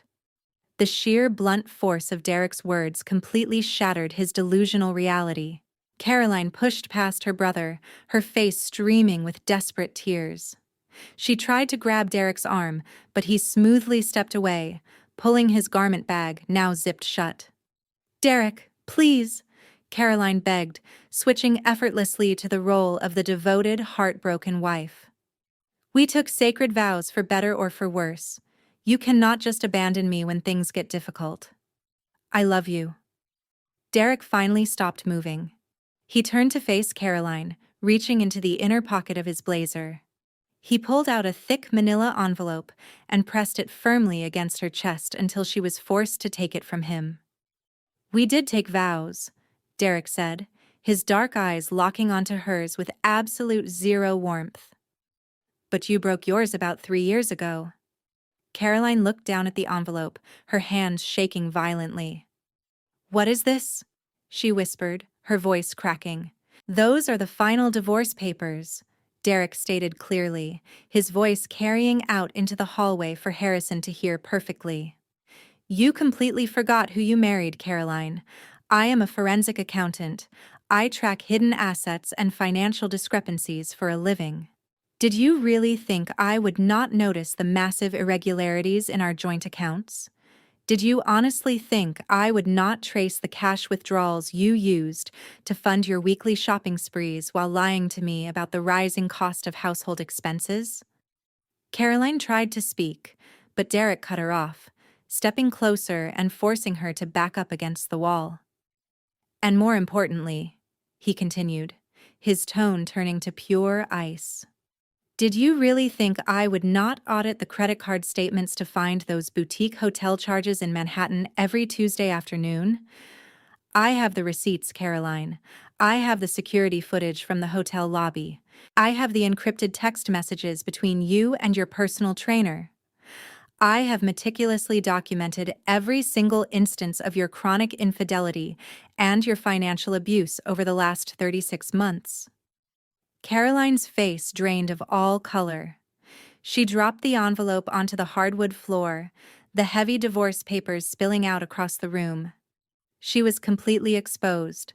There was no defense and no lie she could spin to talk her way out of this.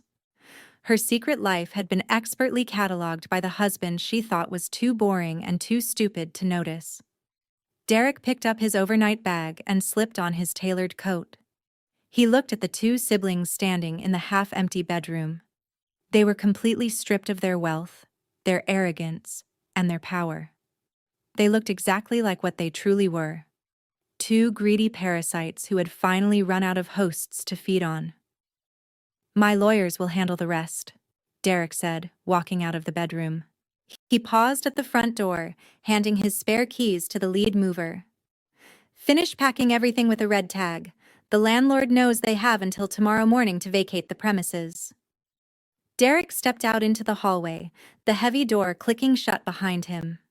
He left the family in absolute ruins, walking out into the New York streets, a completely free man. Harrison stood on the sidewalk outside the Tribeca apartment building, clutching his canvas duffel bag. His sister Caroline was sitting on a nearby bench, weeping openly into her hands. The humiliation of Derek walking out on them was absolute, but Harrison did not have the luxury of mourning his sister's broken marriage. He pulled out his phone and checked the time.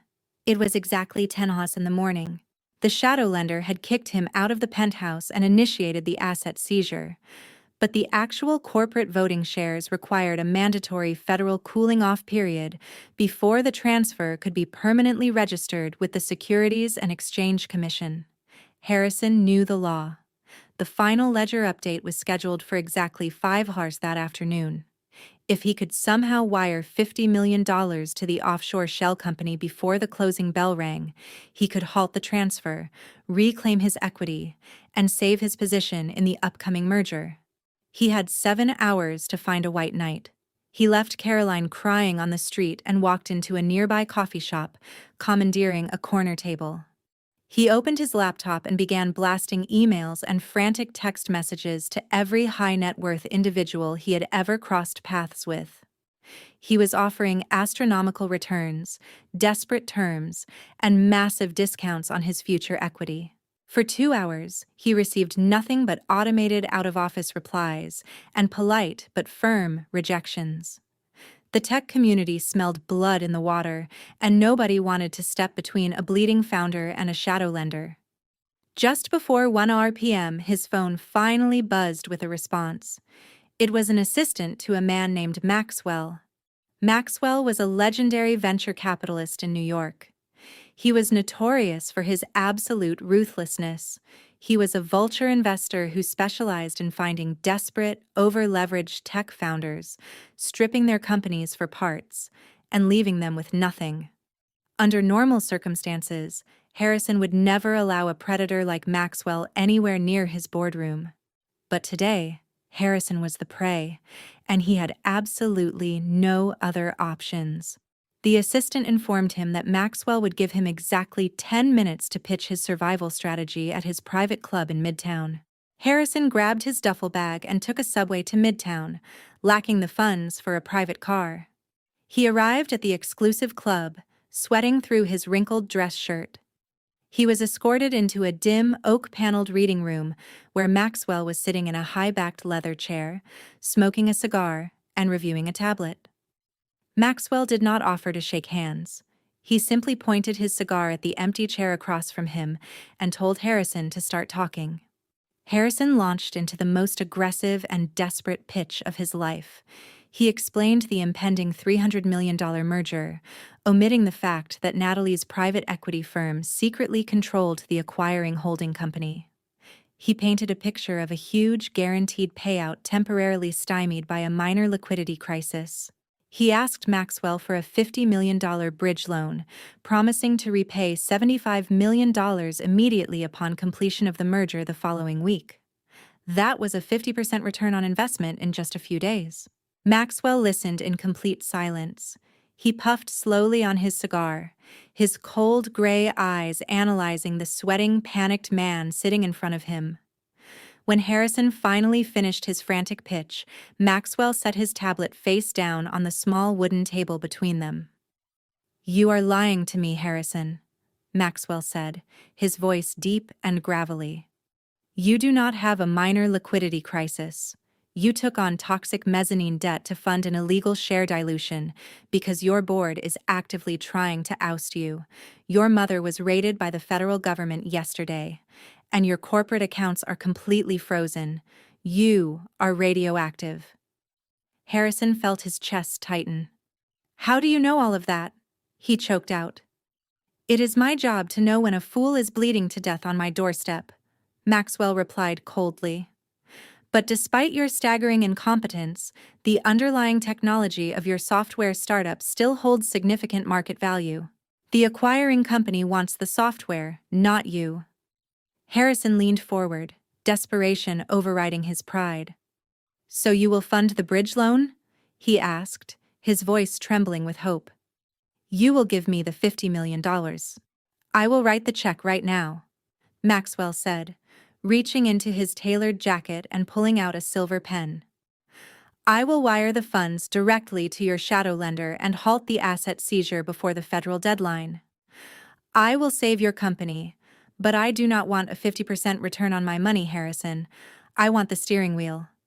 Maxwell snapped his fingers, and his silent assistant stepped out of the shadows, placing a single sheet of paper on the table. "I will pay off your debt," Maxwell stated, blowing a thick cloud of smoke into the air. "But in exchange, you are going to sign over your proxy voting rights for every single one of your newly reclaimed shares. You'll keep your financial equity for the buyout, but I'll have complete control of your vote on the board of directors. You get the money, but I get absolute power. Sign it, or leave my club." Harrison gazed at the single sheet of paper on the small wooden table.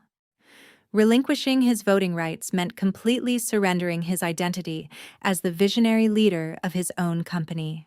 He would become a highly paid figurehead, effectively neutered in his own boardroom. But the alternative was utter annihilation.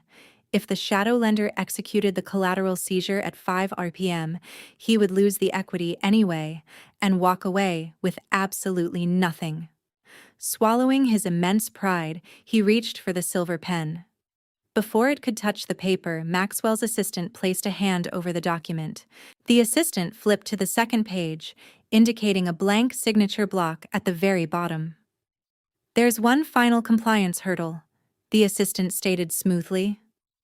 "New York State marital property laws are incredibly strict regarding the transfer of massive corporate equity assets. Even though you're transferring proxy voting rights rather than liquidating the shares directly, this transaction significantly alters the marital financial profile. To make this proxy transfer legally airtight and shield our firm from future litigation, we require your wife's notarized signature." Harrison dropped the pen as if it had suddenly caught fire. "You've got to be kidding me," he gasped, his voice cracking. "She will never sign this. We're completely estranged. She moved out of my penthouse yesterday." Maxwell stood, buttoning his tailored jacket. "That sounds like a personal problem, Harrison," Maxwell said, looking down at him with utter indifference. "I am not wiring $50 million to a shadow lender without total legal immunity. You have until precisely 4 p.m. to return to this club with her notarized signature. If you're 1 minute late, the offer is permanently rescinded, and I'll happily buy your company for pennies after you declare bankruptcy tomorrow." Harrison sprinted out of the private club, his heart hammering against his ribs. He had less than 3 hours to track down the woman he'd spent the last month trying to humiliate. Frantically, he called my former assistant and begged for my location. Pity must have gotten the better of her, because she quietly informed him I had taken up permanent residence in the presidential suite at the Four Seasons downtown. When Harrison arrived at my hotel suite, he didn't knock with his usual arrogant authority. He pounded on the heavy wooden door like a drowning man begging for a life raft. My private security guards let him into the foyer after thoroughly searching him for weapons. I was seated at a glass dining table overlooking the city, enjoying a light salad and reviewing the latest quarterly reports for my holding funds. Harrison stumbled into the room and completely collapsed. The immaculately dressed, arrogant CEO was entirely gone. He fell to his knees on the thick hotel carpet, tears streaming down his face, clutching his canvas duffel bag. "Natalie, please," he sobbed, his voice echoing in the quiet suite. "I have absolutely nowhere else to go." I set down my fork and wiped my mouth with a linen napkin. "You look terrible, Harrison. What do you want?" He frantically pulled the crumpled proxy agreement from his jacket pocket and slid it across the glass table. He confessed everything. He told me about the shadow lender calling in the $50 million loan. He told me about the venture capitalist demanding his voting rights. But then, driven by pure terror, he confessed the darkest secret of all. If I default on that loan, the lender takes my shares, and the merger fails. Harrison wept, his hands shaking violently. If the merger fails, the federal agents investigating my mother are going to tear my company ledger apart. They're going to find the $5 million offshore bribe I paid my chief financial officer to issue the phantom shares. I won't just go bankrupt, Natalie. I'll go to federal prison for securities fraud. You have to sign this spousal consent form. I'll give you anything you want.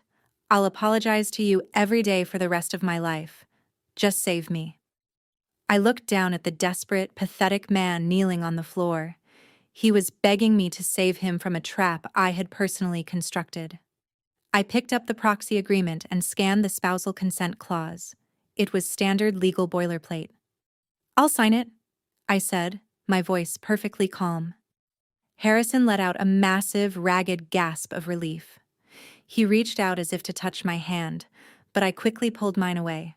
"But I have one condition," I continued, opening my leather briefcase that sat on the chair next to me. I pulled out a separate, sleek black folder and placed it squarely on top of his proxy agreement. "You're asking me to risk my legal standing by authorizing this transfer. If you want my signature, you're going to sign a secondary document for me first." Harrison stared at the sleek black folder resting atop his salvation. He wiped the tears from his face, leaving dark smudges of dirt and sweat across his cheeks. The clock on the wall of my hotel suite ticked loudly. It was already 3:15. He had exactly 45 minutes to get back to Midtown with my signature, or his entire life would be legally erased. "What is that?" Harrison asked, his voice raspy and weak. "Just a standard mutual release," I replied casually, pouring myself another glass of sparkling water. "It's a waiver regarding your executive severance package and future employment options. With the merger coming up, and your board actively hostile toward you, there will likely be severe corporate restructuring. This simply guarantees that if you step down or are forced out of your chief executive role, I cannot be held liable for your sudden loss of income. It also ensures you surrender any golden parachute claims against our marital assets. It protects us both from future liabilities. It's just standard business protocol." Harrison hesitated, his eyes darting between the clock and the black folder. A tiny sliver of his former corporate instinct tried to warn him. He knew better than to sign a legal document without having his lawyers review every single comma, but his lawyers were ignoring his calls, and he had absolutely no leverage. He was a man standing on the trapdoor of a gallows, and I was holding the only rope. He looked at the thick stack of paper inside the folder. It was dense, filled with complicated legal jargon and tiny print. It would take him an hour just to read the first section. He didn't have an hour. He had minutes. I slid a cheap plastic hotel pen across the glass table. It clattered against the folder. "If you want my signature on your proxy agreement, you have to sign my waiver first," I stated firmly. "The choice is yours, Harrison. Take the time to read it and let the shadow lender seize your shares at 4 p.m., or sign it right now and run back to your white knight." Panic completely rewired his brain. He grabbed the cheap plastic pen, his hands shaking so violently he could barely hold it straight. He did exactly what I had done at the Hamptons' engagement dinner. He ignored the dense text completely. He didn't read the executive clauses. He didn't check the legal stipulations or the fine print at the bottom of the pages. He flipped frantically to the very last page, where the blank signature line waited. He scribbled his name in a messy, rushed scrawl, pressing so hard the pen nearly tore through the thick parchment paper. He pushed the black folder back toward me, breathing heavily. "I signed it," Harrison gasped. "Now please sign the spousal consent. I am completely out of time." I smiled a genuine, warm smile. I picked up my solid gold Mont Blanc pen, uncapped it gracefully, and signed the spousal consent form in fluid, deliberate strokes. I handed his document back to him. "Run, Harrison," I advised softly. He snatched the paper, scrambled off the floor, and bolted out of the hotel suite without another word. He sprinted through the lobby, ignoring the stares of the wealthy guests, and burst out onto the downtown street. Traffic on the avenues was completely gridlocked. There was no way a taxi would make it. He thrust a crumpled $50 billion bill into the stunned bike messenger's hand, stole his bike, and raced furiously down the avenues, dodging cars and pedestrians. He abandoned the bike on the sidewalk in front of Maxwell's private club, his lungs burning, and practically kicked open the heavy oak doors. It was 4 p.m. Harrison, drenched in sweat, entered the reading room, his chest aching. He slapped the crumpled marriage license agreement on the small wooden table, right next to Maxwell's ashtray. "Got it," Harrison whispered breathlessly, collapsing into the leather chair. "Signature in place. Transfer $50 million to shadow lender." "Stop using default settings. Stop." Maxwell took his time. He calmly took the document and adjusted his reading glasses. He reviewed the notary stamp and the fluid, elegant signature at the bottom of the page. Then, his cold gray eyes scanned the printed legal disclosure text just above the signature line. State law required the spousal consent to list the full financial identity of the signing party. It explicitly listed my full legal name alongside my title as the sole proprietor and managing director of the massive private equity fund that was acquiring Harrison's startup. Even worse, the document clearly noted my fund as the parent company of the offshore shell corporation holding his defaulted $50 million mezzanine debt. Maxwell stopped reading. The quiet atmosphere of the reading room was suddenly broken by a low rumble. The legendary cutthroat venture capitalist looked at the paper and then looked at the exhausted, pathetic man sitting across from him. Maxwell threw his head back and began to laugh. It wasn't a polite chuckle. It was a deep, booming, uncontrollable roar of absolute amusement. He laughed so hard he had to put his cigar down, wiping a tear of mirth from his eye, while Harrison stared at him in complete, terrified confusion. Maxwell wiped a tear of genuine amusement from his eye and tossed the spousal consent form back across the small wooden table. Harrison just stared at him, his chest heaving with absolute panic. "What's funny?" Harrison demanded, his voice cracking with desperation. "Wire the money." "It's 4 p.m. I am not wiring you a single cent." "Harrison," Maxwell said, his laughter subsiding into a cold, ruthless smirk. "I am a predator, but I do not fight wars I cannot win. You really are completely blind. Read the financial disclosure on the document your wife just signed. She is not just the managing director of the private equity firm buying your startup. She is the sole registered owner of the offshore shell company, holding your $50 million mezzanine debt. She is your shadow lender, Harrison. Harrison felt the room violently spin. The air left his lungs. He looked down at the document. The printed text blurred together, but the truth was undeniable. I had loaned him the money to fund his own illegal bribe. I had set the trap, and he had eagerly jumped right into it. "Get out of my club," Maxwell ordered, signaling his silent assistant. "You defaulted 10 minutes ago. Your shares belong to her now." Harrison stumbled out onto the midtown sidewalk. The clock on his phone read 4:15 p.m. The shadow lender deadline had officially passed. He had defaulted. He was legally stripped of his equity and his penthouse, but Harrison was infected with a terminal case of narcissism. He simply could not accept that he had been completely defeated by the woman he had treated like a subservient accessory for 2 entire years. His brain immediately scrambled to construct a new reality to protect his fragile ego. He called Gregory, his chief financial officer. Gregory was hyperventilating on the other end of the line, terrified of the impending federal fallout, the federal cooling-off period. Harrison yelled into the phone, aggressively pacing the crowded sidewalk. "The transfer of my voting shares to the shadow lender cannot be officially registered on the Federal Ledger until the markets open tomorrow morning. We still hold the physical proxy power until 9:30 a.m. Gregory begged him to surrender, but Harrison flatly refused. He commanded Gregory to proceed with the emergency shareholder meeting scheduled for 9:00 a.m. the next morning. Harrison firmly believed that if he could push through a formal board vote to expel my private equity firm before the Federal Ledger officially updated, he could create a massive legal injunction. He thought he could tie the asset seizure up in court for years and force me to settle. It was the desperate, dangerous delusion of a completely broken man. The next morning, the atmosphere inside the sprawling corporate boardroom was absolutely electric. The massive glass-walled room overlooking the city was packed to absolute capacity. Every single executive board member and major investor was seated around the long mahogany table. Rumors about Beatrice being arrested by federal agents had already flooded the corporate gossip channels.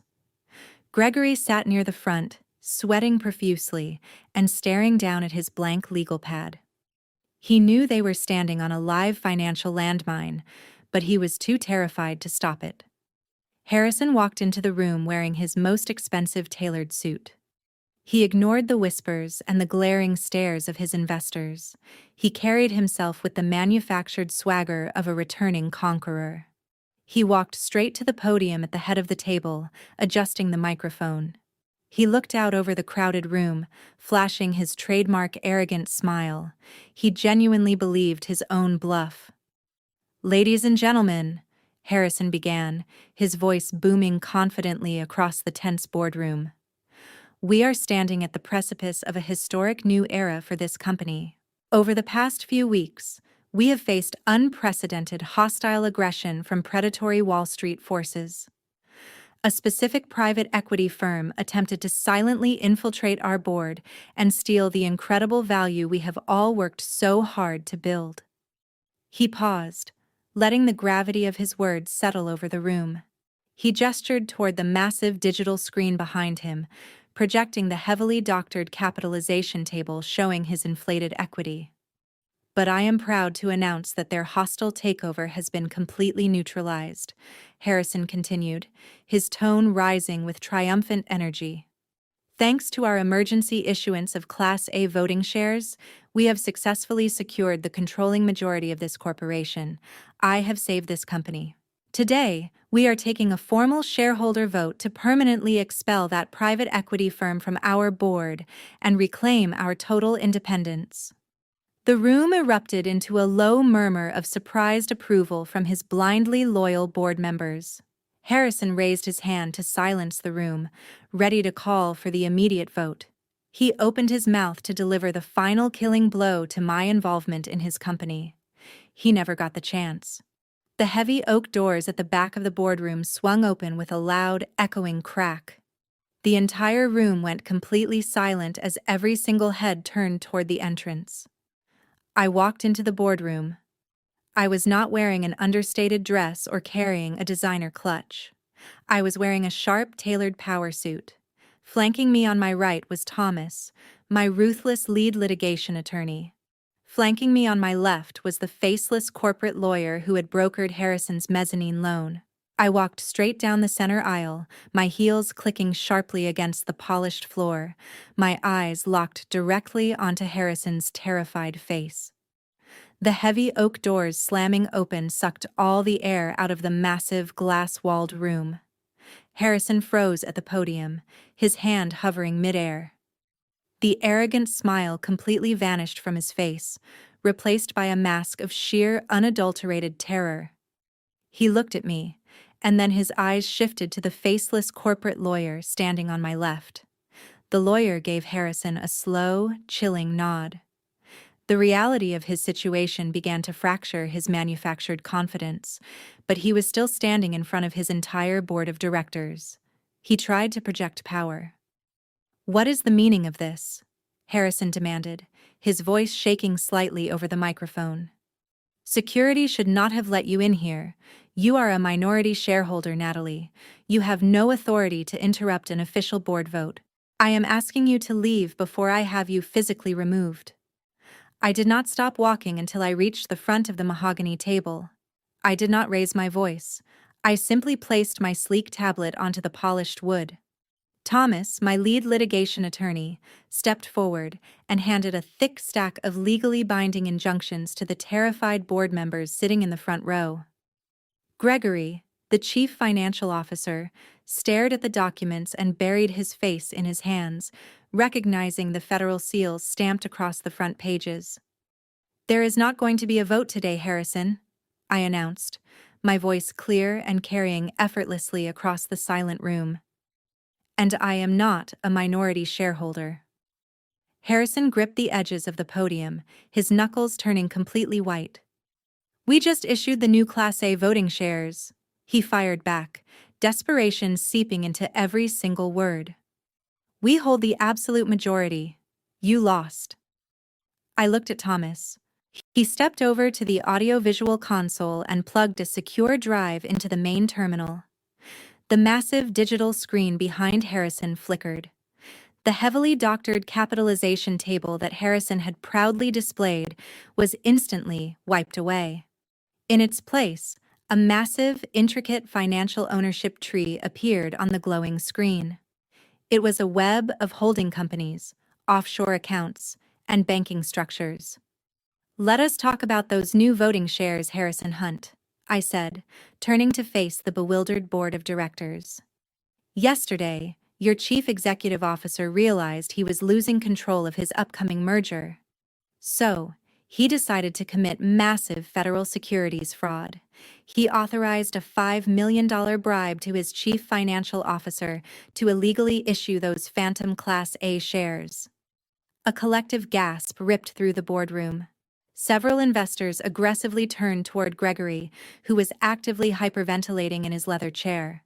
Harrison's face turned the color of wet ash. "That is a lie," he shouted, pointing a trembling finger at me. "You have absolutely no proof of that." I ignored his outburst and gestured toward the massive screen.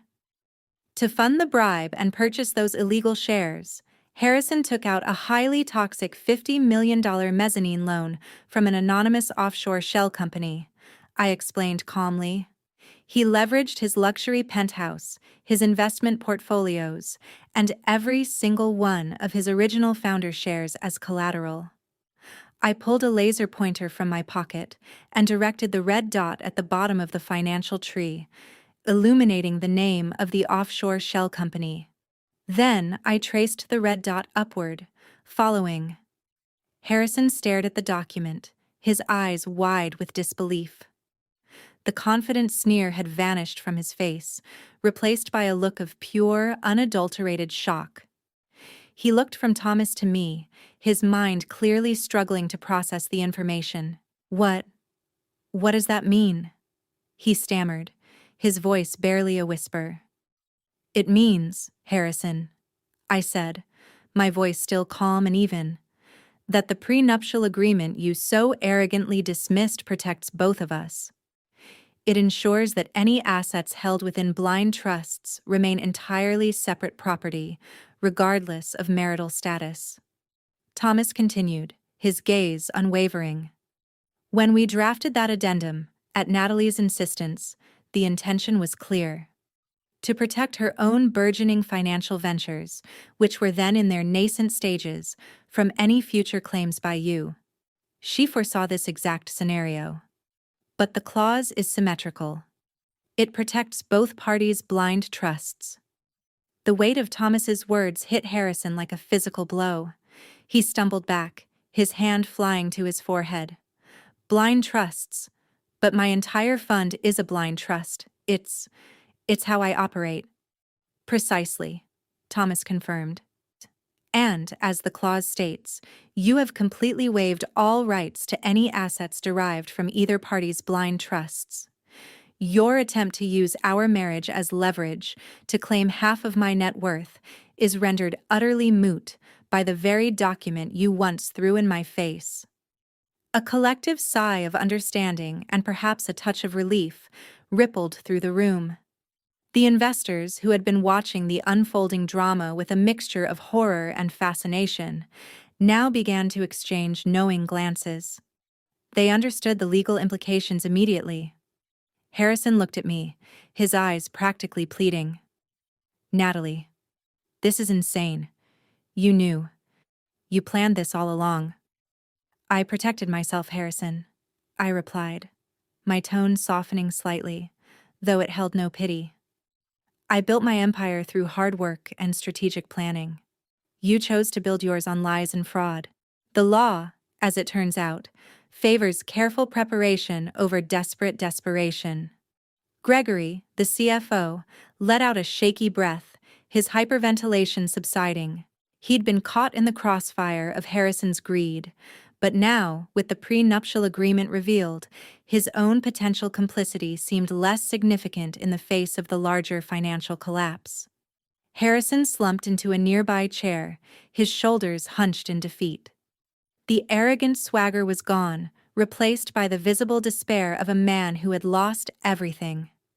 He had been so consumed by his own perceived brilliance, so blinded by his entitlement, that he had completely overlooked the one piece of paper that would ultimately seal his financial doom. So, what now? He whispered, his voice hollow. Now, I said, standing up and gathering my tablet and briefcase. You face the consequences of your actions. The federal authorities will be contacting Gregory shortly.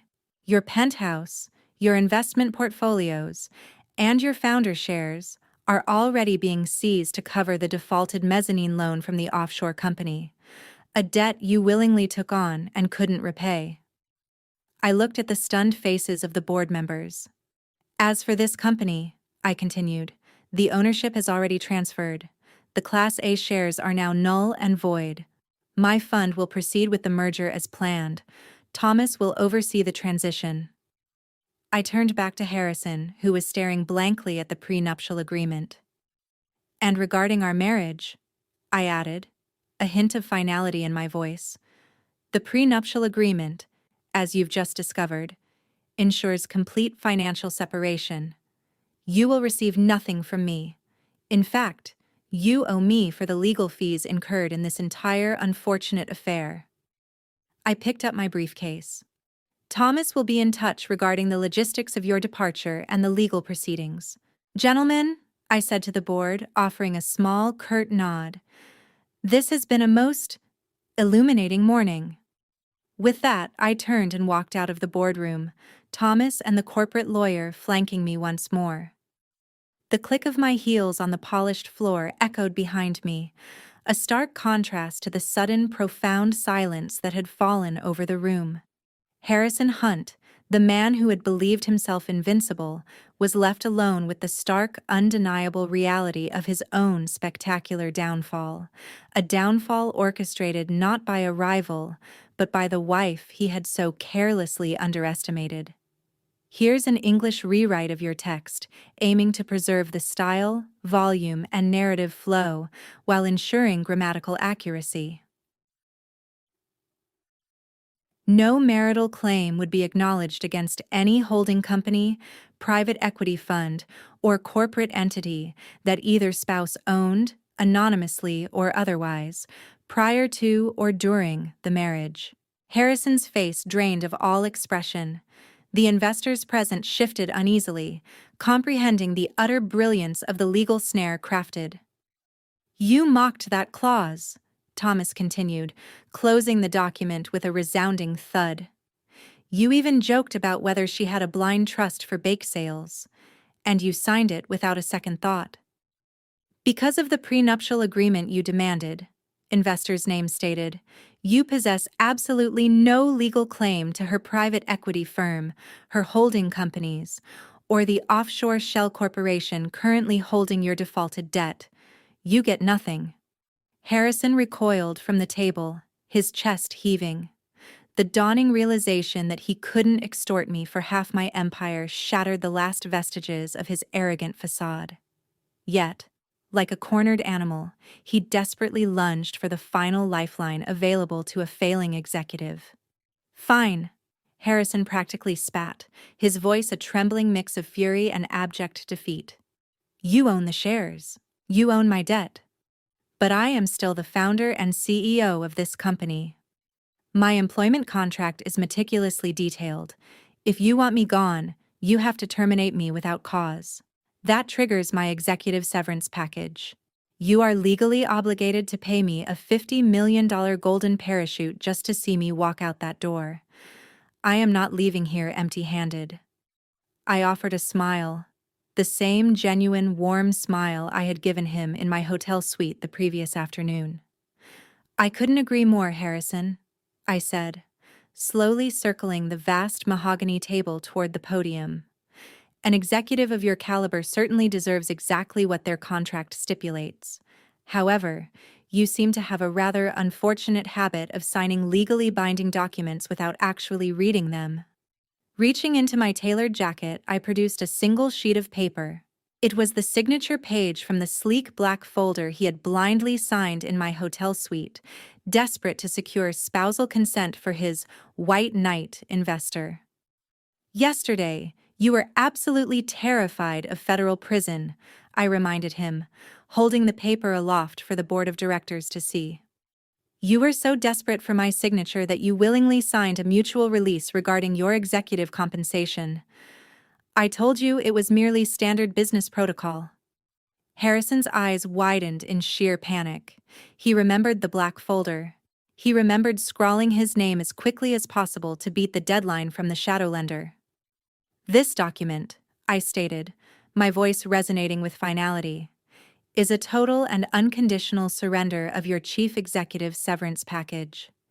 You legally waived your right to the golden parachute.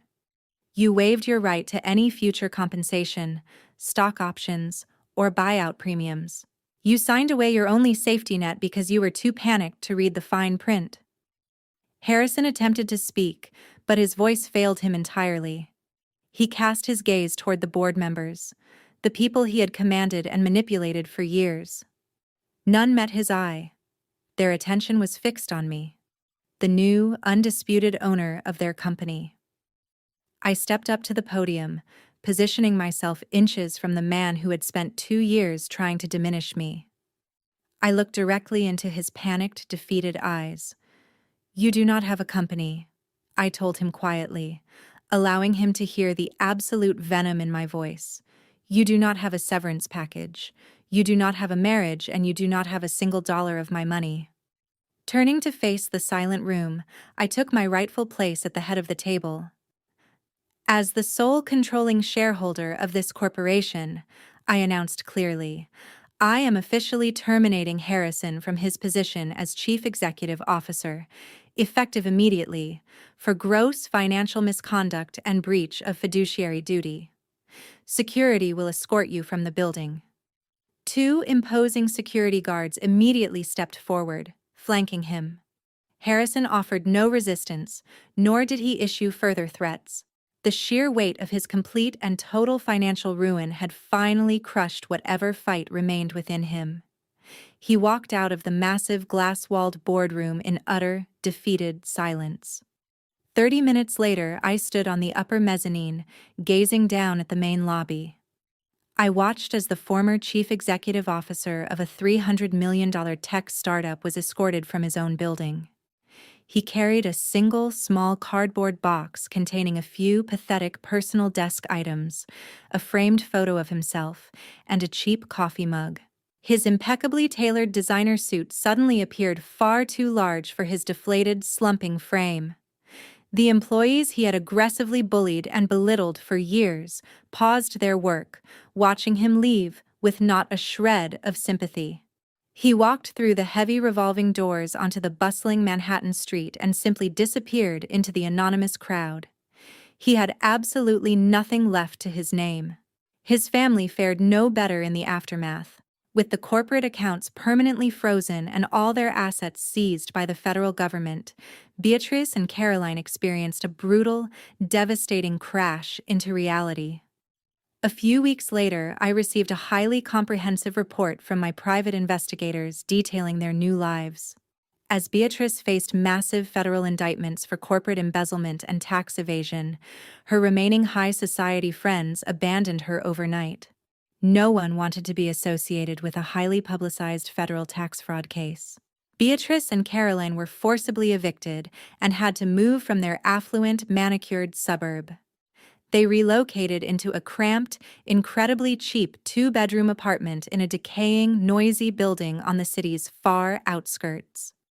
Caroline, who had spent her entire adult life aggressively swiping her brother's credit cards for luxury designer handbags, was forced to take a grueling minimum-wage job as a cashier at a local grocery store just to keep their electricity on.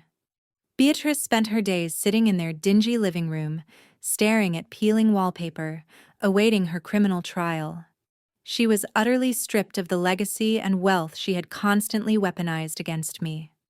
There was, however, one person from that deeply toxic family who walked away completely unscathed and incredibly successful. Derek, the brilliant African-American forensic accountant who had been mocked and marginalized by them for years, found himself in extremely high demand.